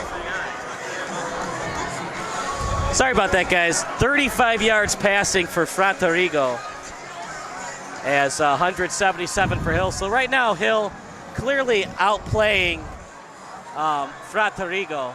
But really, this Notre Dame defense, they got to make adjustments because number 4, Emmett Romias, he's been wide open over the middle. Well, and those are the actual details, but from a higher level perspective as well. Fenwick is just, they started out slow this week after the first quarter, last week after the first 3 quarters, and Fenwick is catching on quickly here. So right now it's going to be very interesting to see what kind of adjustments Notre Dame is going to have to make.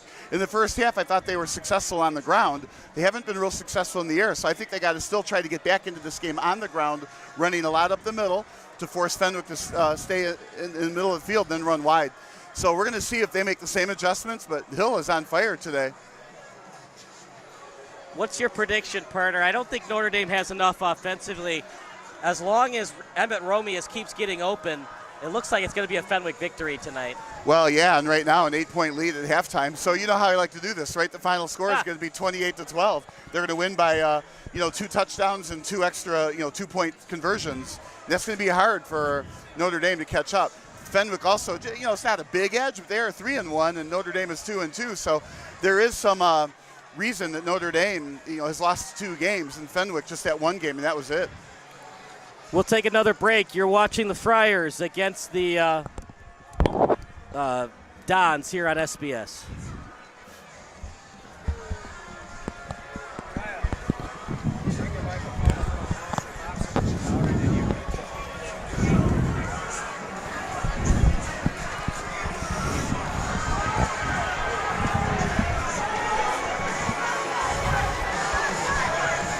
Do you want a mouse, by the way? Okay. Good, because you're not getting one. No, just kidding. I have one in my right there.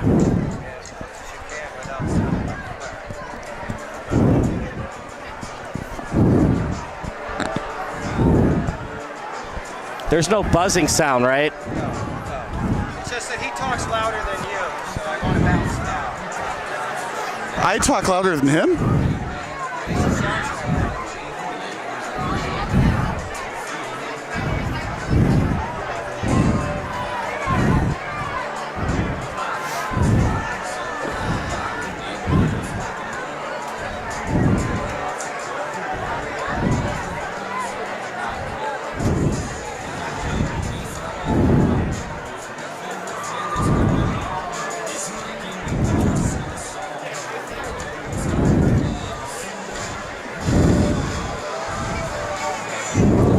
Did you say these over the air yet? These are pretty good. Yeah.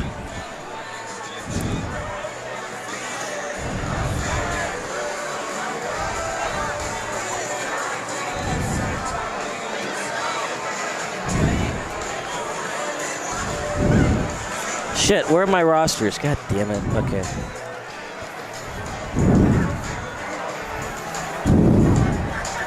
Fuck. Oh shit, I just... Where's all my shit that I hit?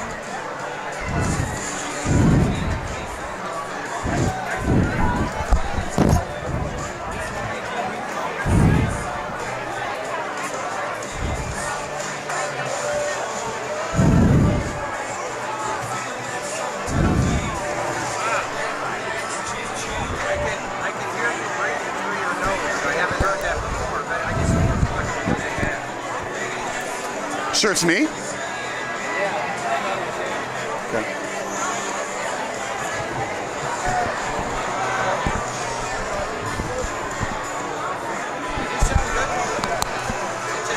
You sound good, otherwise you just start talking. Yeah, I don't want to hear breathing. Yeah, thanks.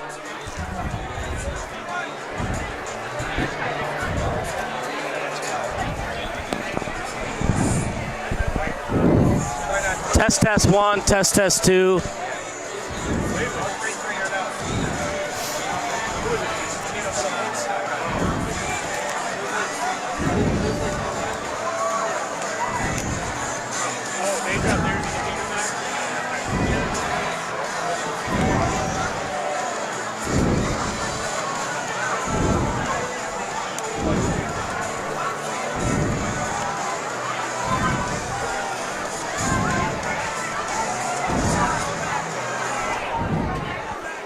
All right, we got to bring it back.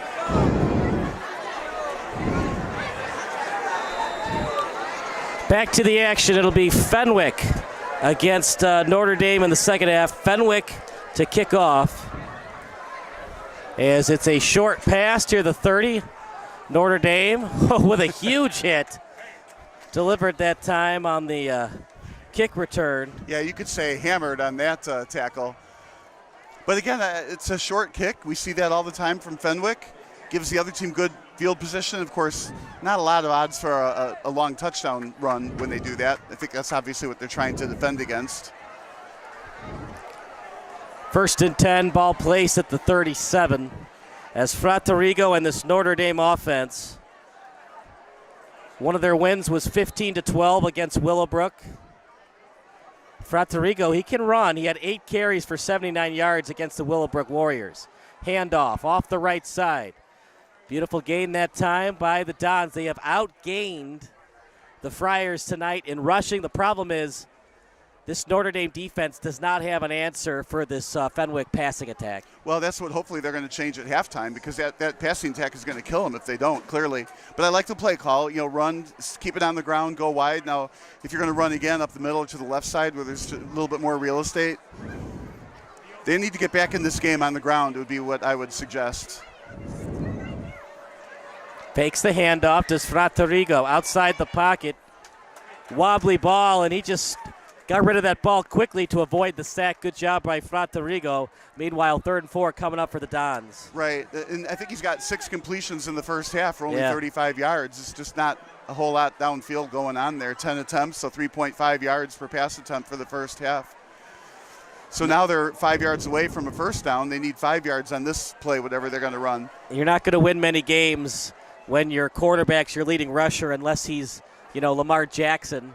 Well, he did gain, like you said, 79 yards that one game, so he can run. Now rolling left. Outside the pocket, wobbling throw. That ball's still up for grabs, up in the air, picked off by the Friars. It's picked off by Donnell French. A major league pop-up from the quarterback, and after all that, Fenwick gets the ball back. That's going to make every major highlight reel there is, right? It looked like it was going to be a reception. The receiver saw the ball before the defender saw the ball, caught the ball. The defender kind of flicked it up into the air, got juggled a couple of times, a high pop-up, and picked off by the safety. First down for Fenwick. That was fun to watch. It was, wasn't it? 1st and 10 at the 44 for the Friars. Maybe not so fun if you're a Notre Dame fan. Right, that has all the earmarks of it. If something could go wrong, it did. But there again, if they kept the ball on the ground, no interception would have happened. They were only 5 yards away, 2nd and 5. After that good sweep to the right, which I thought was a good adjustment to make it halftime. Fenwick, Hill in the pocket, tight window, good coverage that time by the Dons, forcing a tough throw from Hill. 2nd and 10 coming up, and they got to find a way to run the ball. I know they struggled with it in the first half, only 15 yards, but you got to run the ball, keep the defense at bay, or they're just going to play press coverage the rest of the night. Well, maybe, but they're up 14-6, and they have been passing and running hasn't been successful, and that's the 3rd time we've seen that pass deep right call. Fakes the handoff, dropped it off that time to Amir. Didn't get much. 3rd down coming up, and I know you don't trust your punter, but unless it's like 4th and 2, you got to punt. You're up by 8. Why give short field back to the Dons? Well, I agree with you. I would like to see them, if they don't make a first down here, unless it's like 4th and 1, to go ahead and punt. Get an advantage back on the field position. Right now, Notre Dame has only proven that they could get one drive put together in the whole first half. Defenses are strong for both teams. Rolling outside the pocket is Hill. Looking for a hold are the Dons. Up in the air, one-on-one coverage. And he caught it out of bounds. I would like to see a replay. It looked to me like he was diving as he caught it, and his feet, one of the feet, maybe even both, was in bounds. But, we're a real long way away from that. I'm hoping that, when you play back the video. But that sure looked like a catch. No. What happened? Oh, there it is. We're playing it back here.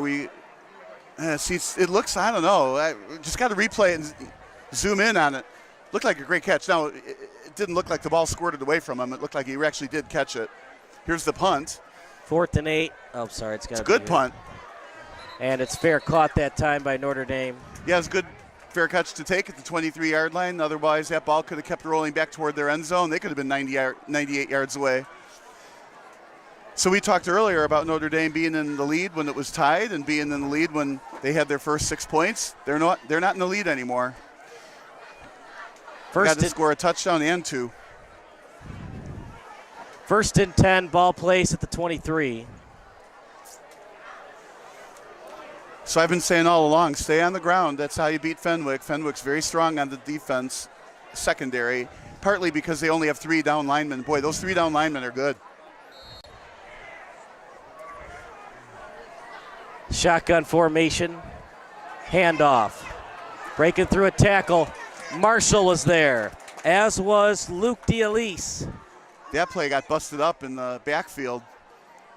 The pursuit from Fenwick was great. If there's misdirection kind of play in the Notre Dame's playbook, run right, reverse it back, or run right and throw an option pass. Let's try one of those, keep the defense off the line. Something, but Fenwick is very stout on defense. 2nd and 13, ball placed at the 20. So one of the rare times that Fenwick punted, it was a good one on the fair catch. Yeah, it's a good time for a good punt. Oh, that's deflected. Partially deflected, ball in the air, and Fenwick almost got the ball back.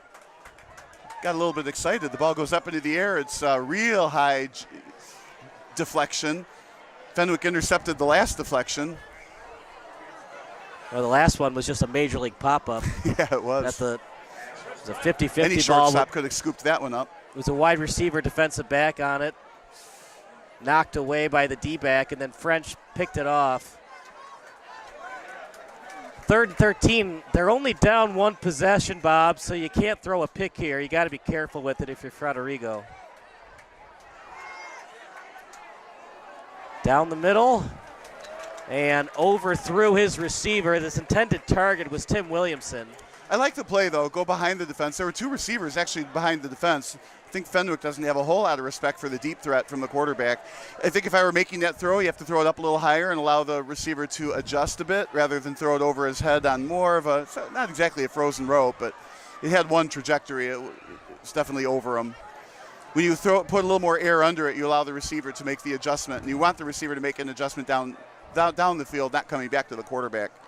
Text line still open. Your favorite high school, college, or NFL memory. Text 330-957-7653. Good snap. Kick is good. It'll be a return by the Friars. Thies with it as Thies gets past the 45, close to the 42. Tommy Thies, just a sophomore, and he's just a sophomore right now, Bob. Imagine what he's going to be like as a senior. Yeah, he's good. I like that. It was a low-line drive kick, and he busted through between the 2 defenders. They couldn't contain him and got a bunch of yards on the kick return. So Fenwick now in business, 8-point lead and the ball at the 42 on the other side of the field. So everything is going right for Fenwick. So far we haven't seen at least visible adjustments by either team necessarily. 1st and 10 at the 42. Merrick-Hill, you almost think a touchdown would put this game away. Well, it would go, a long way toward that, that's for certain. Smith in motion. They fake the handoff to Smith. Instead, they run it up the middle that time to Amir. He's past the 35, mark it at the 34. And maybe that's what Fenwick needs to do now. They got to get that running game going. It keeps the clock running, get the continued lead on time of possession. Although they're hiking the ball fast, they're certainly not trying to milk the clock, that's for certain. Hill, clean pocket, throws it out to Bajorson. Bajorson breaks through a tackle, past the 20. 1st and 10. That's how they started the game, on those short little outs, right? Pass short to the left, hopefully break a tackle. You can move the chains that way, and boy, the chains are moving a long way on that one. Well, it looked like it might be a Notre Dame victory today, but... Well, the way it started out maybe, but not now. Since those completions to Romeus, it's been all Fenwick. Handoff to Amir, and not good blocking by the Friars. The Dons were able to get instant penetration. Yeah, getting up slow. It's an ankle. Luis Freitas was there. Amir will have to hobble his way to the sideline. 2nd and 1 at the 20. It's got to hurt when you've got a defensive back on your back and your feet are buried in the turf. Sorry, 2nd and 11. The Jumbotron's not working, so I could barely see the 11. 1 in the backfield, 3 wide receiver set. Not a great pass. Well, the good thing from Fenwick's perspective is that play wasn't going anywhere. It was a pass to the right behind the line, and got to say the Notre Dame kind of sniffed that one out. 3rd and 11. Noah Sir's got a boot partner, so if you only gain 5 yards, I think you still attempt the field goal. Well, that's what they know and we don't. What exactly is his range? So they want to get as many yards as they can to get within his range. Otherwise, they got to go for it on 4th. 3 points would look really good.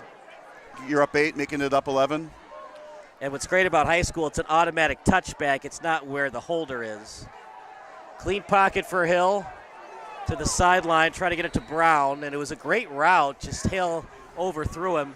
Yeah, it was a long throw, unfortunately. But I like what he did, though. At least don't throw the interception here. They obviously think that they're within the range of the field goal kicker, and that's what they're going to try here. This is not a chip shot. Let's see where they put in the tee at the 27-yard line, so it's a 37-yard boot. Noah Sir, they have 2 85s on the roster, but this will be Noah Sir 85. Not Ethan Aguilar, 85. Noah Sir, it's at the 20, so it's a 37-yard kick. Good snap. Hold is good. The kick, straight through. Noah Sir delivers again, Bob. He sure did. That was a great kick from 37 yards out. It had the height, so nobody was going to block it. It had good backspin on it. Straight enough. Beautiful kick. We'll take a break. You're watching the Friars against the Dons here on SBS. So probably either Noah Sir or Emmett Romeus. Probably Emmett Romeus. Yeah. You can give me just a fun something. I appreciate it. Got it. Damn it. It's still on the. Yeah, you have to move this thing.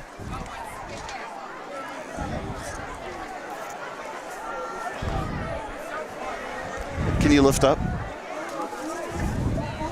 Yeah.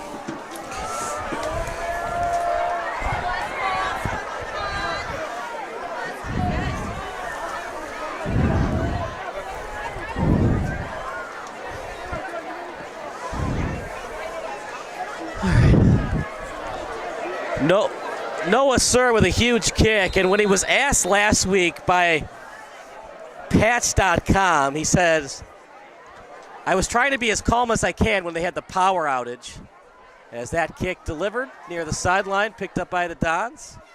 Notre Dame will take it past the 20 and hit hard on the play. A swarm of defenders from Fenwick, led by Rowan White, but Noah Sir, when asked by the press, he felt confident in the moment that he was going to make that kick. He made it last week to give them the 3-1 record, and that kick, that 37-yarder, might give them a 4-1 record. Yeah, it very well might. Well, the game's not over yet, and the scoring's not over yet, but that kicker is proving out to be very successful, and he was confident last week. You could tell. I mean, when he walked on the field, it's a long way away. You don't really know if he's shaking underneath that helmet, but he confidently made that kick last week. So, but it was a short kick. It's just like an extra point. The ball was at the 7-yard line. Well, the Dons, they take pride in their strong D coming into this season. Defensive coordinator Dan DeFranza. And the defense has been pretty good tonight, partner, but Fenwick's defense has been better. Handoff. Stuffed right at the middle. Great tackle by Jalen Williams. This is why I want Notre Dame to run, but run outside where they can pick up yards without going through that front line of Fenwick. Fremd. It's not even the same colors. Fremd is the green and gold. I'm so used to saying Fremd. I'm a Harper College coach, right? So Fremd is like right next door. 2nd and 12 at the 23.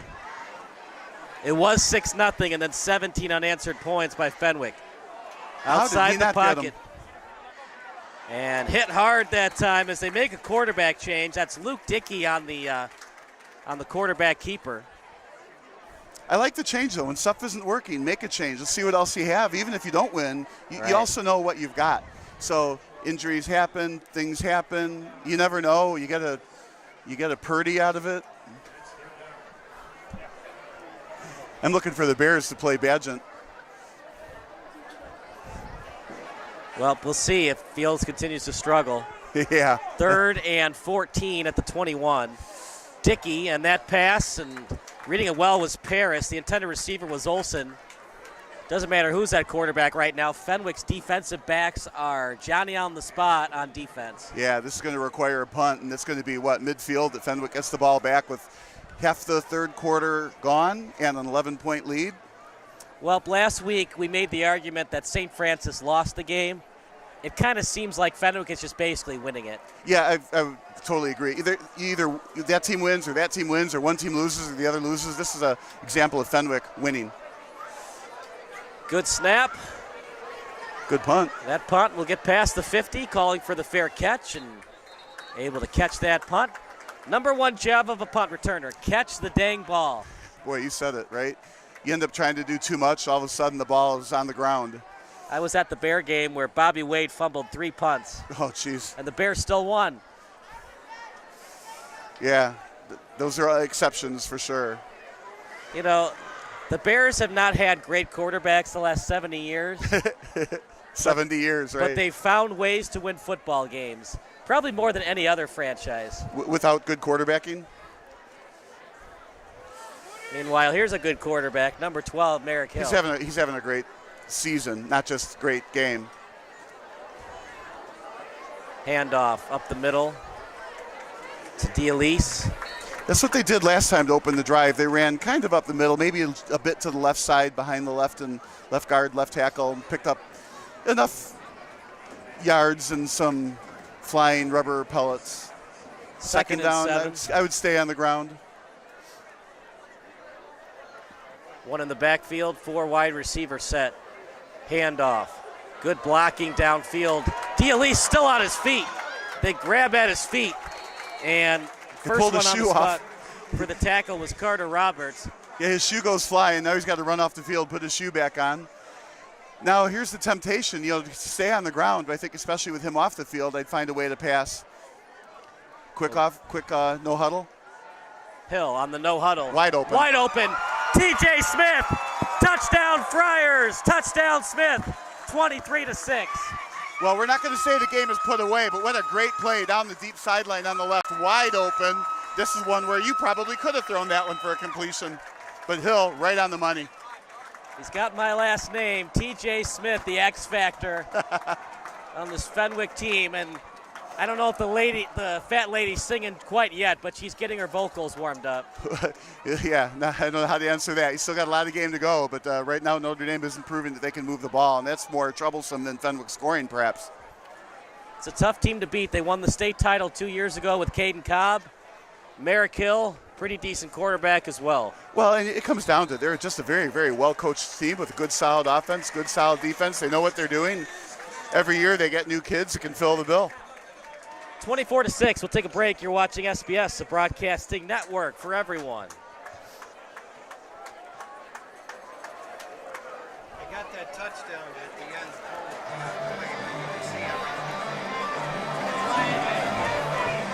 end. That dang pole.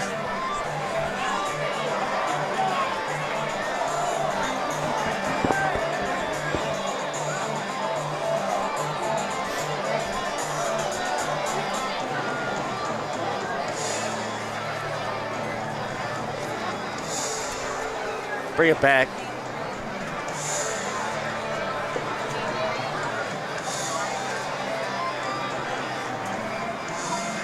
(24-6) in favor of the Friars. It was 6-0 Dons, no more. 24 unanswered points.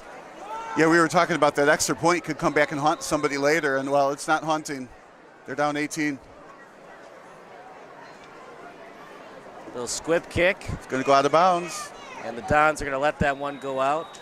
Kind of surprised by that. You're up by 18 points. Just do a straight kick and see if the Dons can return it the other way.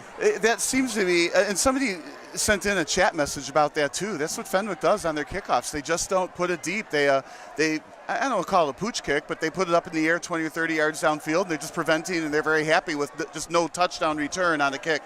I get it. If you're going to let the other team score a touchdown, make them earn it from the quarterback and running back and offensive perspective. Don't give it to them on the next special team assignment.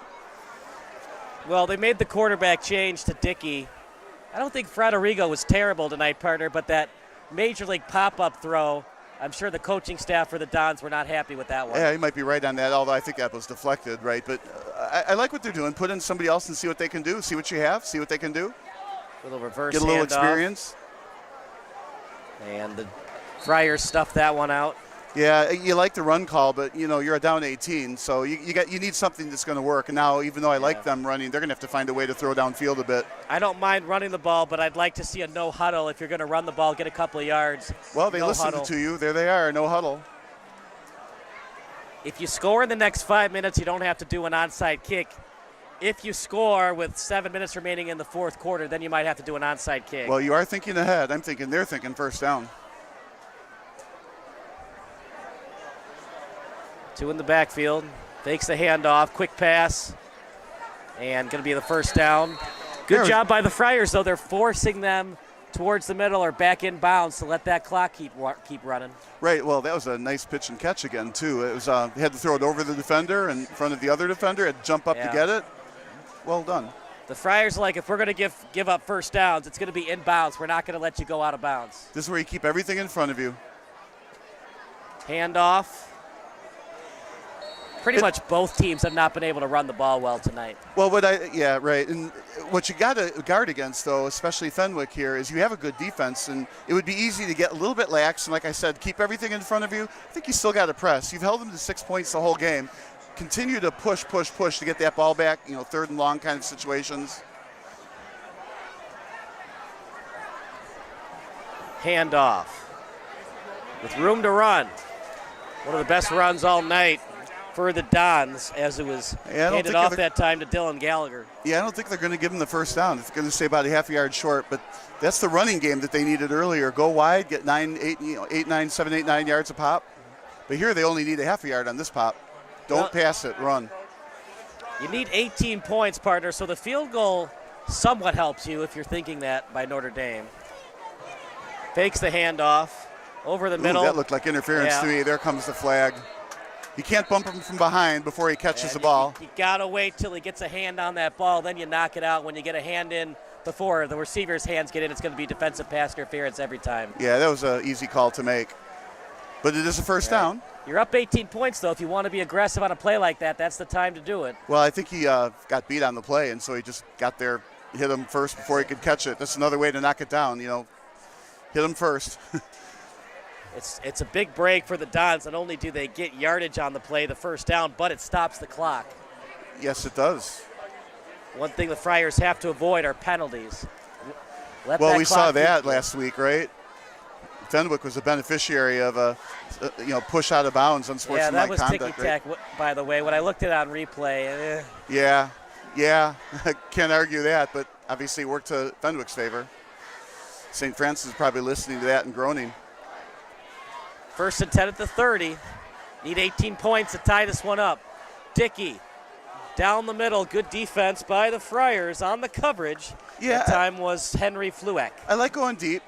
And if the receiver's behind the defense, go for it, but don't out-throw the receiver, right? And then, oddly, there were 2 receivers running toward the middle of the field. That wouldn't be my first choice, right? Send somebody into the deep corner and somebody else into the middle, not both down the middle. Sometimes you'll see that one guy runs over the middle, and that's to distract the safety so that you get, the other wide receiver some space for the over the middle. Exactly right, but here their destination was the same spot. Yeah. Rolls over to the left. And Dickey, fumble. They're going to say down by contact, but boy, he was hammered from behind on that roll to the left. You could tell he was uncomfortable rolling to the left. He has to rotate his shoulders to be able to throw it downfield. He never got there, and then, of course, got run down from behind. Well, good defense by Fenwick again. If it was 14-6 or 7-6, I think the quarterback throws that away. When you're down 24-6, you're trying to make something happen out of nothing. It's a coverage sack regardless, but you can almost understand what Dickey is thinking there. I got to try to make something happen. Well, you're probably right, but I'm thinking if I'm Dickey, I want to get into the starting lineup, and you're not going to get the starting lineup by getting sacked and dropping the ball. No, but if I'm the Notre Dame coaching staff led by Mike Hennessy, I'm not too mad. Dickey's trying to make something happen there. Meanwhile, Fraderigo's back in the game. And now at the 25-yard line. I don't know about this, Bob. I'd like to see Mike Hennessy kind of make up his mind. Do you want Dickey or do you want Fraderigo? I don't really know if the 2 quarterback system's going to work here. Well, I've always been a fan of that. Just like in baseball, you have relievers. I think it's okay to run a backup quarterback for some X number of plays during the game. Give something for the defense to think about. Maybe they've got some plays memorized from practice. I think it's all good to let the backup play a bit. You could consider the field goal. It's a 42-yarder, but you're down 18, so they're going to go for it. 4th and 5, clean pocket for Fraderigo. Up in the air. I don't know about that play call. It was well read by Fenwick. Well, you hit it on the head. It was well read. And again, you're right. I don't know about the play call. They need 5 yards. Obviously, you need a touchdown as well, but you need an open receiver to get a touchdown. So I think what they needed to do is run something short. Again, my favorite, get it go to your playmaker out in space, see if he can get a couple yards after catch. Right, just a short pass, short slant up the middle. Send people deep, but then the middle is wide open. Check down, get the first down. But they lost the ball now. It's a tough pass. Somebody coming off the bench and Fraderigo to throw the fade route, too. Well, he is the starter. Right. But he was a little rusty. He hadn't played in a quarter. Handoff up the middle, and now it's time for the old 5-minute offense for Fenwick. Try to run out the clock. Well, 1:56 remaining in the third quarter, right? And then 12 more minutes for the fourth. So they got to run 14 minutes off the clock before Notre Dame can score 18 points. Very impressive by Merrick Hill in this Fenwick offense tonight. Handoff to D'Elise. Well, and what might be more impressive than Hill in the offense might be the defense. I mean, they've done a great job stymieing Notre Dame the whole entire game except for that first drive. 3rd and 4 at the 31. And injury on the field for Notre Dame. Has to be an actual injury, though. Otherwise, Notre Dame would be charged a timeout. The NFL changed that rule, by the way, Bob. You're automatically charged a timeout, whether it's a real injury or not. Well, I like that. You can't tell and you can't judge the intent, yet you can't run plays with players injured on the field either. So what was happening at the end of the games, as you well know, right? People were faking injuries to stop the clock. You can't do that. You can do it, but now you're charged Well, now you're charged timeout, right. That's a good way to stop that practice. It's good. You know, I always bring that up. It's good gamesmanship. It's part of the game. The sportsmanship, Yeah, Nah. well, now replace defense with fake injuries and LeBron and see how you feel. Hey, it's part of the game. Gamesmanship happens in soccer all the time. Oh, boy, yeah. You blow on a person and they fall down and they've got a twisted ankle until the referee calls a free kick from there. Is the sportsmanship excellent? By the way, the I think injury what's is the happening is they're Carter embellishing the contact. Sorry, I jumped in there. But I think the soccer players are embellishing the contact. They really did get contact. Right. They just are making sure the ref sees it. Not great sportsmanship, but it's part of the game. It's good gamesmanship. 3rd and 4. Notre Dame desperately needs the ball back. Handoff.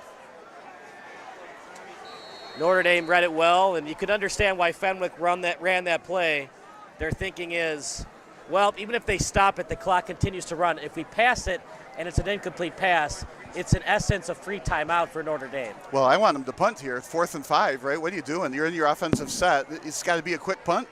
Or what are you doing? You're in your own zone? Yeah, just a hard count. You got 3 timeouts. Well, it could be a hard count. If it doesn't happen, then send in your punting unit.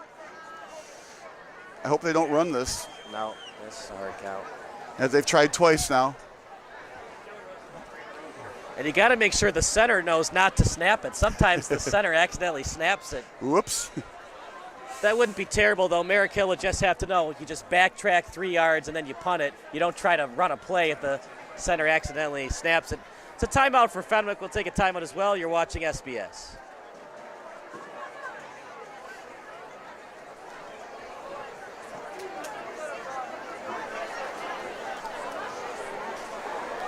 Probably Emmett Romeus for postgame. Yeah. Yeah, let me get it. Yeah.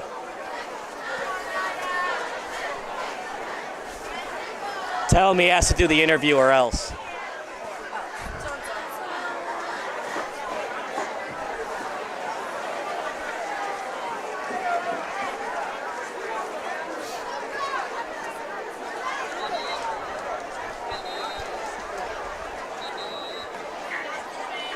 Yeah, you can run it back. 24-6 in favor of Fenwick. Kyle Smith alongside Bob Ilsaway. Final call for the text line 330-957-7653. Your favorite high school, college, or NFL memory. 4th and 5, punt formation for the Friars. Yeah, and time is literally tick. Here's the punt. Time is literally ticking against Notre Dame here.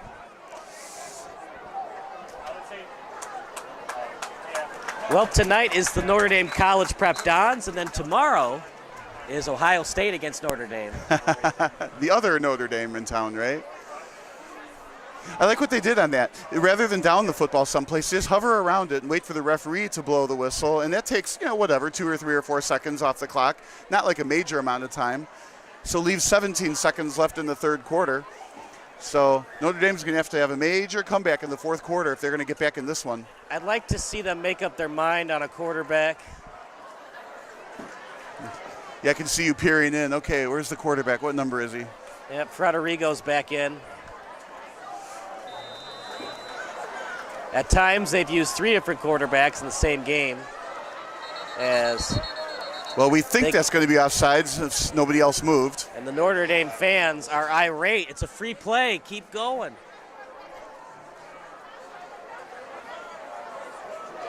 Offsides against the Friars. Aaron Rodgers was great at that. He would see it, then he would tell his center, blue 42, make sure that he doesn't snap it. We got the play, now snap it. Yeah, Rodgers is a very intelligent quarterback, knows the defensive signals, so he knows who's blitzing and who's not, and that sure helps. He knows when you're offside. Handoff up the middle. That's what they say LeBron James does in basketball. He's been around so many teams with so many offenses. He knows what the other team is running, so he knows what he needs to guard. You have to find a way to change up your plays so that at least LeBron James doesn't know what you're running. That'll do it for the third quarter. We're going to take a break. Fourth quarter coming up next, as well as our third quarter stats here on SBN.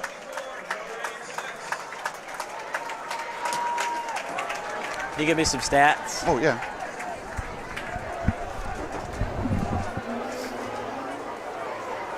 Hey, why don't we go over? I say orange over Delta instead of Jack there.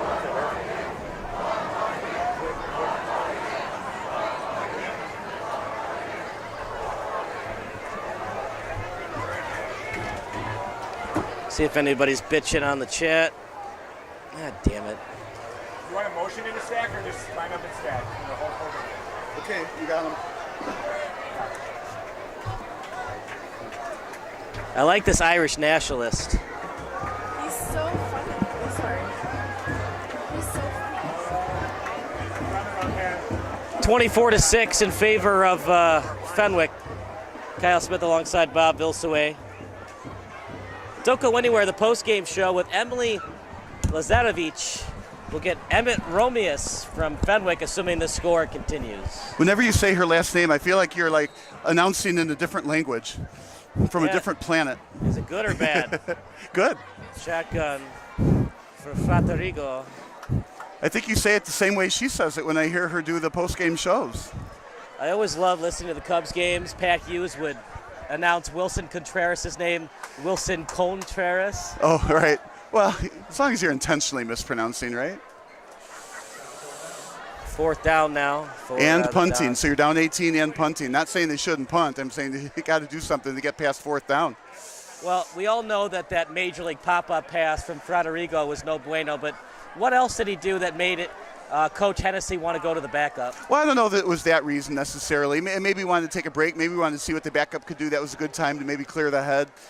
Sometimes taking the quarterback out for a couple, 2 or 3 plays. Here's a fumbled punt. Taking the quarterback out for a couple, 2 or 3 plays isn't a bad call. Maybe you've got some planned plays for the backup. Who was that in baseball? Was that Randall when the foul ball was blown, or the fair ball was blown foul on that swinging bunt?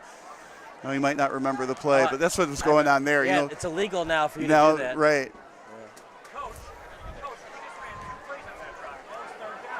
Well, Coach Hennessy has over 200 wins all time, partner, but he's probably not going to get another win tonight. The coaching staff here is saying that there were only 2 plays on that. I could have sworn there were 3 plays on the fourth down. Did they actually kick on third down? We have to go back and play the replay to see. Interesting thing to replay. Anyway, Fenwick with the ball at their 30, first down. DeElise has to go back to the bench, and Merrick Hill will make sure that he's back there before snapping the ball. Swing play out to Nino Samir, trying to break through a tackle with the stiff arm. Got to be careful on that block from behind. Just don't do it. First down? Not quite.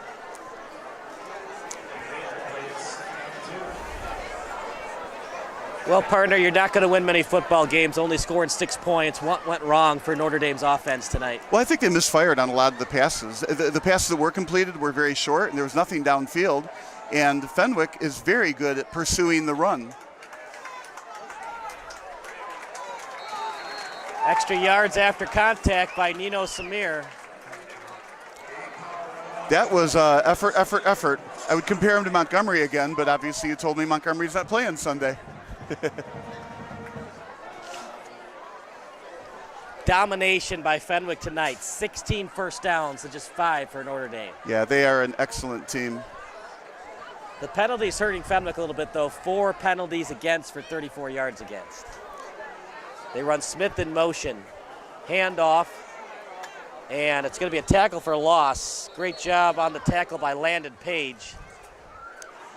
Yeah, Notre Dame is a good team, but sometimes the ball just doesn't bounce your way. That was a good tackle there, stuffing him at the line of scrimmage.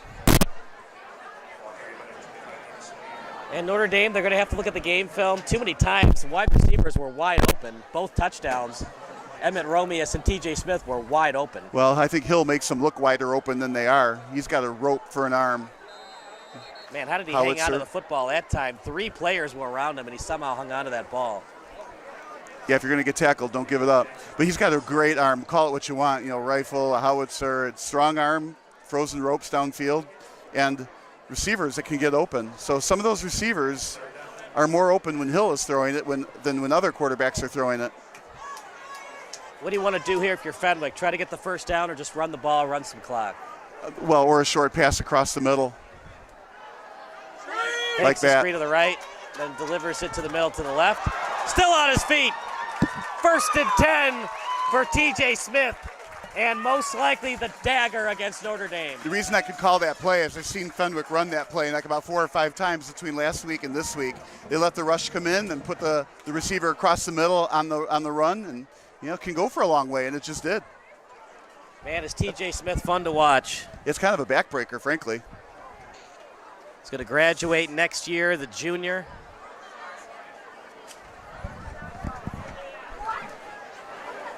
Three wide receivers. No, 4. 1 in the slot. Yeah, and they're in a shotgun with no running backs. Let's see if they can do a jet sweep here. There it goes. Jet sweep to the wide receiver. And don't want to go out of bounds, but that's what 82 and Mikey Kakatalo did. Yeah, I want to say I'm glad they kept it on the ground on that play, but Hill is so good. So, I mean, you don't have to take the ball out of his hands to gain yardage and to eat the clock up here. What you want to do is continue to get first downs and maybe get 31 points. 2nd and 6 at the 33.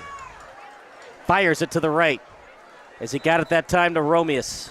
And that's what I like about their offense. They throw to him behind the line, short right, short left, and then obviously he can go deep. And then also across the middle downfield. He's been all over the field on those pass receptions.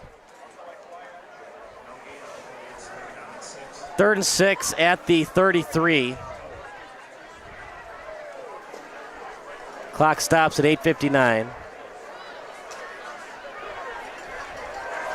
Nobody in the backfield, 5 wide receivers set. Now, from Notre Dame's perspective, this is a big play. Of course, we all know Fenwick's going to go on 4th whether they make this or not.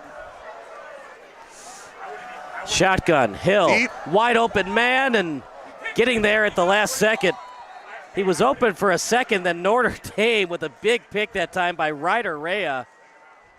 I think you said it. He was wide open, right? But how can you be wide open if it's intercepted? But he was wide open if he threw it hard and fast in the frozen rope type of a pass. But he hung it up there a little too much air, and then the safety could get in front and make the interception. Wonderful defense, but anything but wide open. So that was a big pick from Fenwick. We were talking about that being by Notre Dame. We were talking about that being a big play on 3rd down. They were going to go for it on 4th down. Instead, they just got the turnover, and they'll take that. Right. It's about as good as a punt because it's 1st and 10 at the 9. Right. Yeah, you should have no fear of throwing an interception in that spot, really.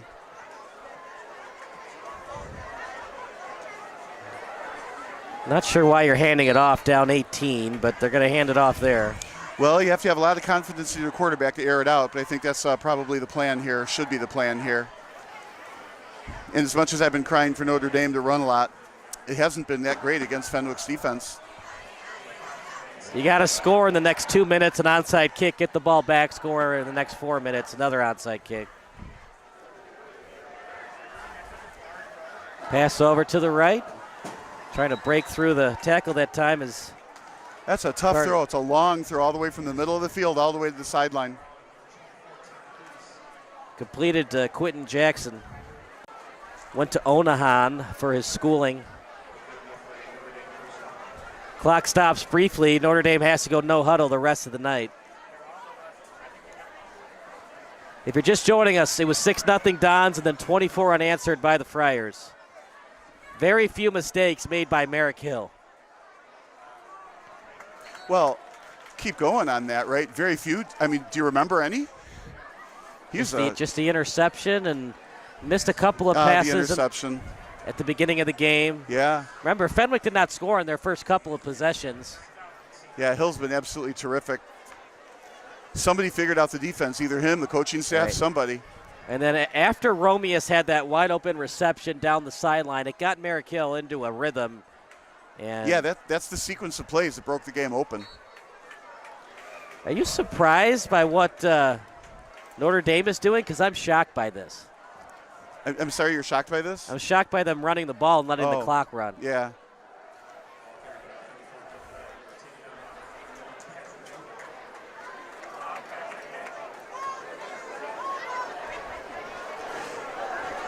Fraterigo. He has been substituted in this game by Dickey. They'll fake the handoff. And he was drilled on the play, and it's going to be helmet-to-helmet hit, unsportsmanlike conduct. And the flag is on the ground over it. So one thing the Friars got to work on, partner, these penalties are killing them. I mean, that's what you want Fraterigo to do, the quarterback draw, kill clock, force them to spike it. The one thing you can't do is a helmet-to-helmet hit. It stops the clock, and it gives Notre Dame an automatic first down. Right. Well, and sometimes you pretty much just can't stop it. Trying to make a statement, trying to stop the guy, and you just kept your head too high. You needed to get down low and drive with the shoulder. It's a lot of yards on that. Well, a somewhat break for the Dons, but they got to find a way to score 18 points, and they got to do it in 6:54. Well, and that's the question. Does this offense have enough juice in it to make that happen? And you got to get an onside kick. That's why I didn't like those running plays. If you score quickly, you don't necessarily have to do an onside kick. Now you do. Fraterigo wastes time, trying to find somebody open, and then he throws it out of bounds. And that gets tough because he's rolling left. He can't get his shoulders rotated to throw it downfield to the right, so all he could do is throw it out of bounds. I do agree, though. I think they should have been passing earlier. The runs used the clock and didn't really move them up the field quick enough. And then, of course, you saw earlier Fenwick, they scored on that one drive in 3 plays, 85 yards in 3 plays, 2 long touchdown passes. That was in the second quarter.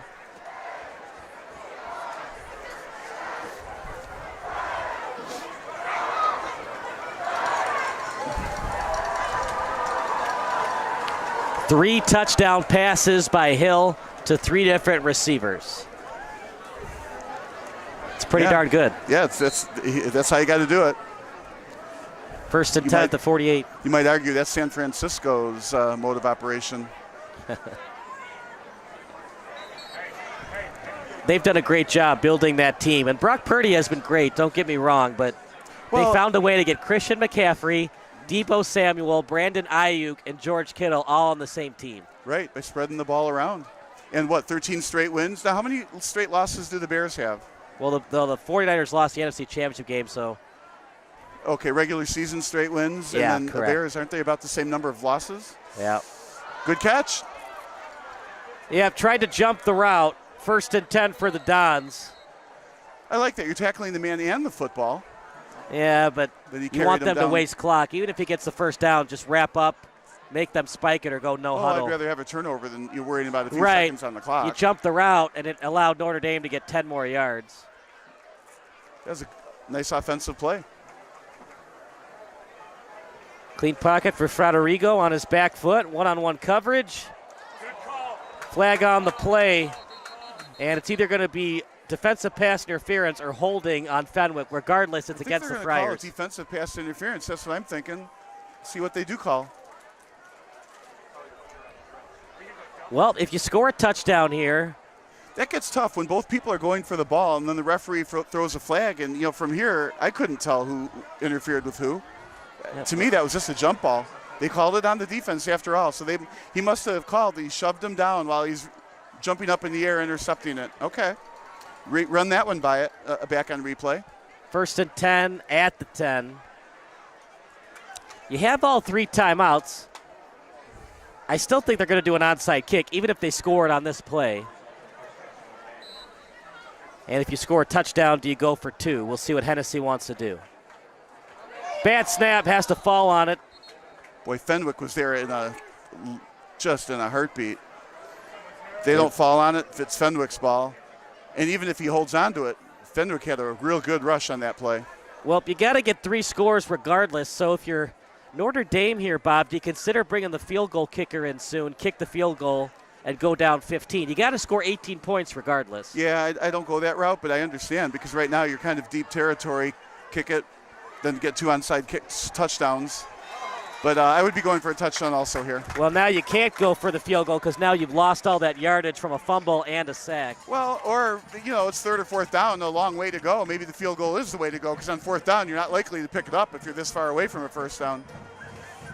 I mean, it's 3rd and a long way. 3rd and 23. Here. Not a lot of plays in the playbook. In fact, you usually don't design anything for 3rd and 23. Yeah, I think I'm going your way on this one. It's going to be 4th and a long way. Kick it. Federico, it's a screen pass, and they were not fooled. Colin Murray drills the tailback on the screen pass. It was past that time to Damian Taylor. 4th down, you're down 18. You need the field goal eventually. Well, if you have a kicker that can make it, this is the time to do it because you got to throw a Hail Mary into the end zone, catch it, 2 more on sides. I think let's see, what would it be, 25, 42-yard kick? Well, that's outside his range, too, one would guess. Yeah, it's a 42-yard kick. They're going to have to go for it. Federico rolls outside the pocket. Flag on the play to the sideline. Most likely a hold, but it was incomplete, so Fenwick will decline it, and it's going to be a Fenwick victory tonight. Yeah, you got to look back on that play. That was a late flag. Fenwick was on the ground and getting pushed by Notre Dame. I don't know if I would have called that, but they did. So even if that pass was completed, it wouldn't have counted. It's Fenwick's ball. Well, we'll see if they keep Hill in the game or if they run the backup to just hand the ball off. Yeah, that's another great question. If you're going to put the backup in, now would be a good time. Obviously run the game, but if you're going to put the backup in, I feel like you need him to throw a pass or two. Again, if you're putting in the backup, you want to see what he can actually do. Of course, you don't want Hill getting extra snaps where he could risk getting an injury as well. Yeah, I mean, if you bring Hill back into the game, he's just going to hand it off 3 times. See if Notre Dame wants to use some gamesmanship, call 3 timeouts, or if they just let the clock run and take the loss. 24-6. If I'm Notre Dame, I'm going to let that clock run. And then same thing if I'm Fenwick, I'm not going to pass. So that'll do it for Merrick Hill. The much-deserved seat on the bench, 3 touchdown passes. He was the difference tonight. They're going to pass, surprisingly, but it's just a screen pass. Out to the left as they bring in the subs. That time that pass was delivered. I don't have a 49. Was it 49 or 46? So Frankie Hosty on the pass. And I believe it was to Ben Jarnecki, 48. So he did put the subs in and let him pass. Oh, what we can say, it was a good spiral, good tight spiral on the back pass to the left. It better be a good tight spiral on a 2-yard lateral. But then again, did the color announcer do his job? One team is in black and the other team is in white with green numbers. This game has been pretty black and white. One team has been great on offense, the other team not so much. It's been straight chalk tonight. The team with the better record showed why they had the better record tonight. Well, and of course 3-1 and 2-2, that's not a whole lot different. But yeah, it's showing. Now it's going to be 4-1 and 2-3, and now there is a big difference in this tough Catholic league. Well, they're 4-1. Should they be 3-2? St. Francis would make that argument. I'll make that argument. You know what? St. Francis didn't make all the plays, and Fenwick took advantage of it. And now they're going to be 4-1. Well, at the end, it's you know, like they say, you are what your record is. You can't say you're better than your record. You can't say you're worse than your record. Meanwhile, 3rd down, he's passing again. Yeah, I'm surprised, but they want to see what Frankie Hosty can do. Instead, it's a quarterback sneak. I'm going to say he wasn't ever going to pass that ball. But he did make it look like it. Now, you would think they would punt this away, right? Well, it's like you said, Bob, and I agree with you and Notre Dame. You could call timeouts to extend this game, but you just haven't seen enough of your offense to think they're going to score 3 times in 3 minutes. Yeah, I think you just let it run. I think Fenwick's counting on them letting it run when they get the ball back. Frankie Hosty, the younger brother of E.J. Hosty. We saw him last year. And then Merrick Hill took over for Hosty during the Prep Bowl. Don't go anywhere. The postgame show is coming up next. So they tried to do that old pull them off sides trick. Didn't work. Even if they got the 5 yards, didn't look like it would be a first down. And now the punting unit will probably come on. So our last time out of the night, you're watching the Friars against the Dons here on SBS.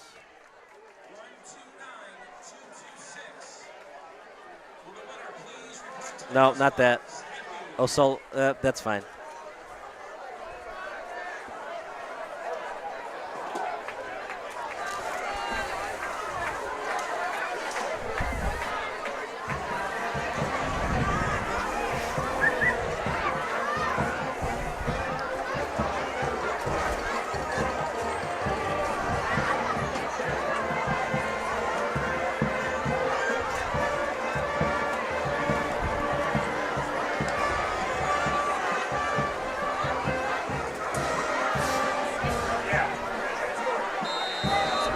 No, we gotta bring it back. No, there you go. Punt and return by Notre Dame. It's returned that time by Breen as he's brought down short of the 40-yard line. Pretty good punt return. It's not like Notre Dame's given up. They want their jobs too. So they're 43-yard line, minute 38. So if I'm Notre Dame, I'd still air it out. I'm just going to still try to score that one touchdown. Give your 2-minute offense a little bit of a workout against a live defense. It's just never the same trying to set that stuff up in practice against your own defense. You got a total scouting report on who can do what. So I would go for it, but let's see what Notre Dame actually does. They chose to not call timeouts.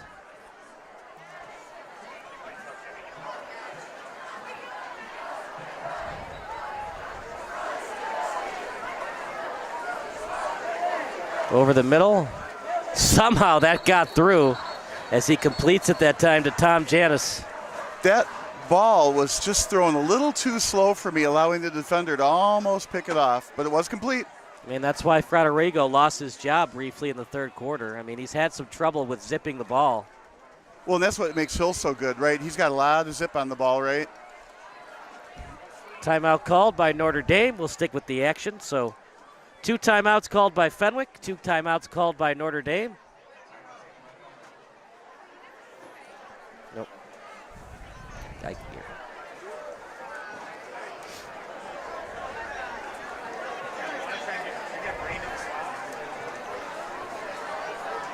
.117 remaining on the clock, and Notre Dame, they played well in the first quarter, but if you want to be great, Bob, it has to be an always thing, not a sometimes thing. Well, all true, of course, but I think what happened here is the Fenwick's greatness showed up.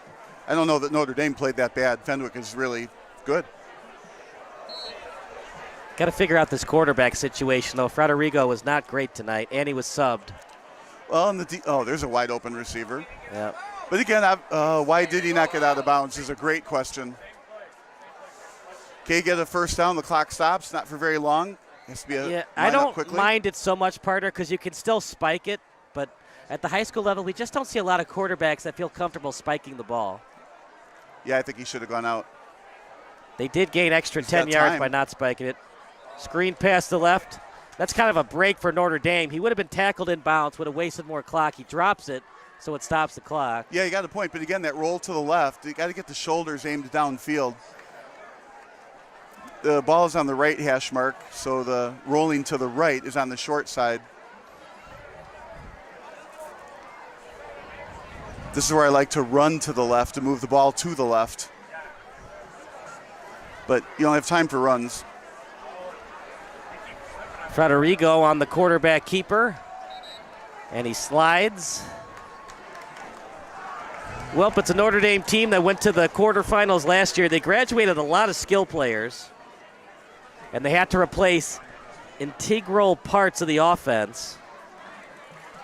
Luke Dickey, just a sophomore, who replaced the senior in Fratarigo. That's a good tackle, again, to keep him from going out of bounds. Stopping the clock because of the first down, though. Fenwick, a well-schooled team. They know the situation. Keep the receivers inbounds. The Dons also had to reload this offensive line. Their center came back in Ricky Russ. Ryan Losick, Jimmy Donnelly, as that's a screen pass to the left.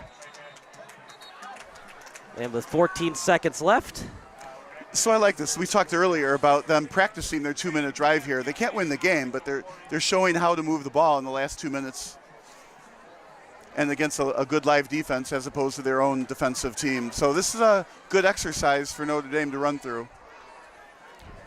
that's a good exercise for Fenwick. You know, when you're in a spot like this, you're up by a lot of points, just allow the offense to keep running clock. Well, and Fenwick's doing a good job keeping all the receivers in front of them until the touchdown. So the touchdown pass to Brendan Fletcher. Too little, too late, but they do score their second touchdown of the night, 24-12.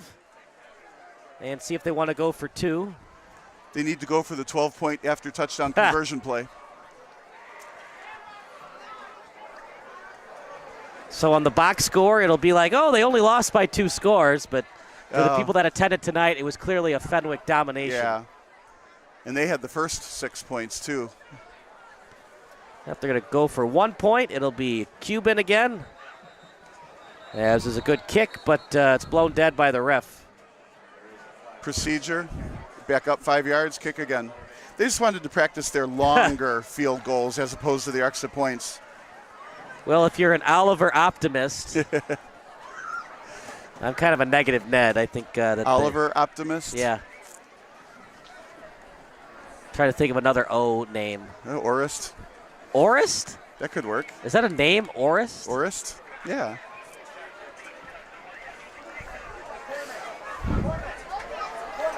Otto, an Otto optimist. You could probably have a bunch of people chat you in some O names. A negative Nathaniel and an optimist and an Otto optimist, an optimistic Otto. So he has to pretend 9 seconds ago, make this kick, you win the game. Ha! Good snap, good hold. The kick, that time by Cuban, is straight through, 24-13. Now you just need an onside kick, a Hail Mary, another onside kick, and another Hail Mary. Meanwhile, he goes back to school next day, right? And, hey, I made my kick. Goes to school on Saturday? Well, when they go to school on Monday, he'll say on Friday's game, I got the kick. Unless it's the Breakfast Club, he might have Saturday school. Probably not Saturday school. So we got 1 kick to go with 9 seconds. Unless they fair catch it, then they get to. In honor of the Breakfast Club, what's your favorite 80s movie, Bob? Oh, 80s movie? Oh, my God. Back then, I remember all those years, it was Silver Streak. I've never Gene seen Wilder? that. Oh, yeah, it's a good one. So no Breakfast Club, no Ferris Bueller's Day Off. Those were good movies. But, yeah, I always liked Silver Streak. It was a comedy, and you know I don't like comedies typically, so yeah, it had to be a good one. You're so the fun police. I like war movies, right? War thrillers. Movies. I'm sure your wife loves going to those movies with you. Yeah, right. No, she watches Hallmark movies all the time. Intentionally? Yeah, intentionally, right. Not with a couple of adult beverages in her system and then watches it? No, they're just too wholesome for me. They're awful, man. They are just, I don't know what's worse, Hallmark movies or Lifetime original movies. They're both I think they're pretty about bad. the same. See if they want to do the onside kick. I mean, a lot of people like them. They're wholesome. They're always love stories, and you have to wait 2 hours and somebody kisses at the end, and that's it. Cuban will kick. It's an onside one. Pretty good kick up in the air. They got it. Notre Dame got it back. So this is a loss for Notre Dame, but at the same time, they had a good 2-minute offense at the end of the game. They learned how to get the ball on an onside kick. They'll get at least a Hail Mary or something they get to play around with here. So sometimes you can take some good things out of a loss. And that was surprising that Fenwick didn't make more of an effort to get that. But just to play devil's advocate, you're up by 11. Why try to risk injury by going all out to recover it? Well, yeah, players want their jobs too. I'm like you, a little bit surprised they didn't have more people up on the line there to grab that. They didn't make a great effort to get it either, but they're also up 11 with 9 seconds left. You're not going to lose this game. Well, you have a time for a Hail Mary or a hook and ladder. See what Notre Dame wants to do. Federico in the pocket. He's going to step into his throw right down the middle. And almost picked off by French. That would have been his second pick of the game. And we'll have time for one more play. So 1 more second. The question is, did that ball hit the ground or did that ball land on his hand while it was on the ground? I don't know. From here, unfortunately, we were screened, and we got the same camera angle from here, so I don't know if you replay that, you're ever going to know. He tried to get it to Fletcher from St. Paul the cross. 24-13, but it was for most of the second half, 24-6. So depending on who the post-game show is going to be with, maybe you can ask that question. Was that a catch? And they're just going to hand it off. He's still on his feet, and then finally brought down by the Friars. And the Fenwick Friars have won 2 in a row. As Coach Lou Brown said in the movie Major League 2, if they win next week, that would be 3 in a row. That's what they call a winning streak. It has happened before. Yep. Coaches sometimes are Captain Obvious, and sometimes players just need to hear it. But what a great game for Fenwick here. They had outplayed Notre Dame ever since that first 6 points got on the board. So far, excellent crew. Post-game show coming up next. But for our excellent crew, Chris Angela, Bob Vilsaway, Kyle Smith, Sean Mitchell, and Emily Lazarevich. Post-game show coming up with Emily here on SBS, the broadcasting network for everyone.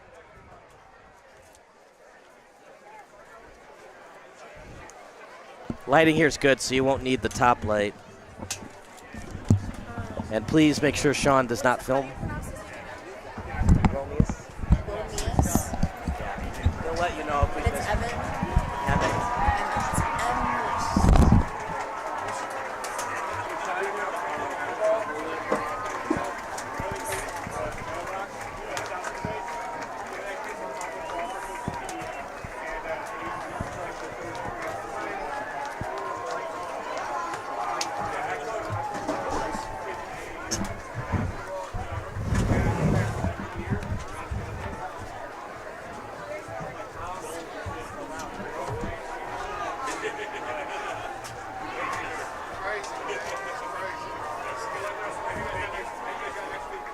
Is this when they tease him a knife or scissors work?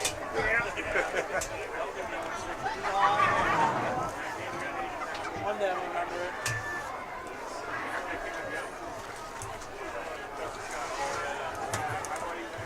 All right, who's got a weapon in the audience?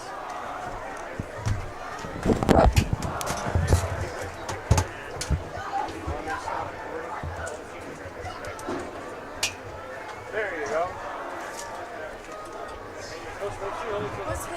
Was his interception rated back for that team? It was not intercepted.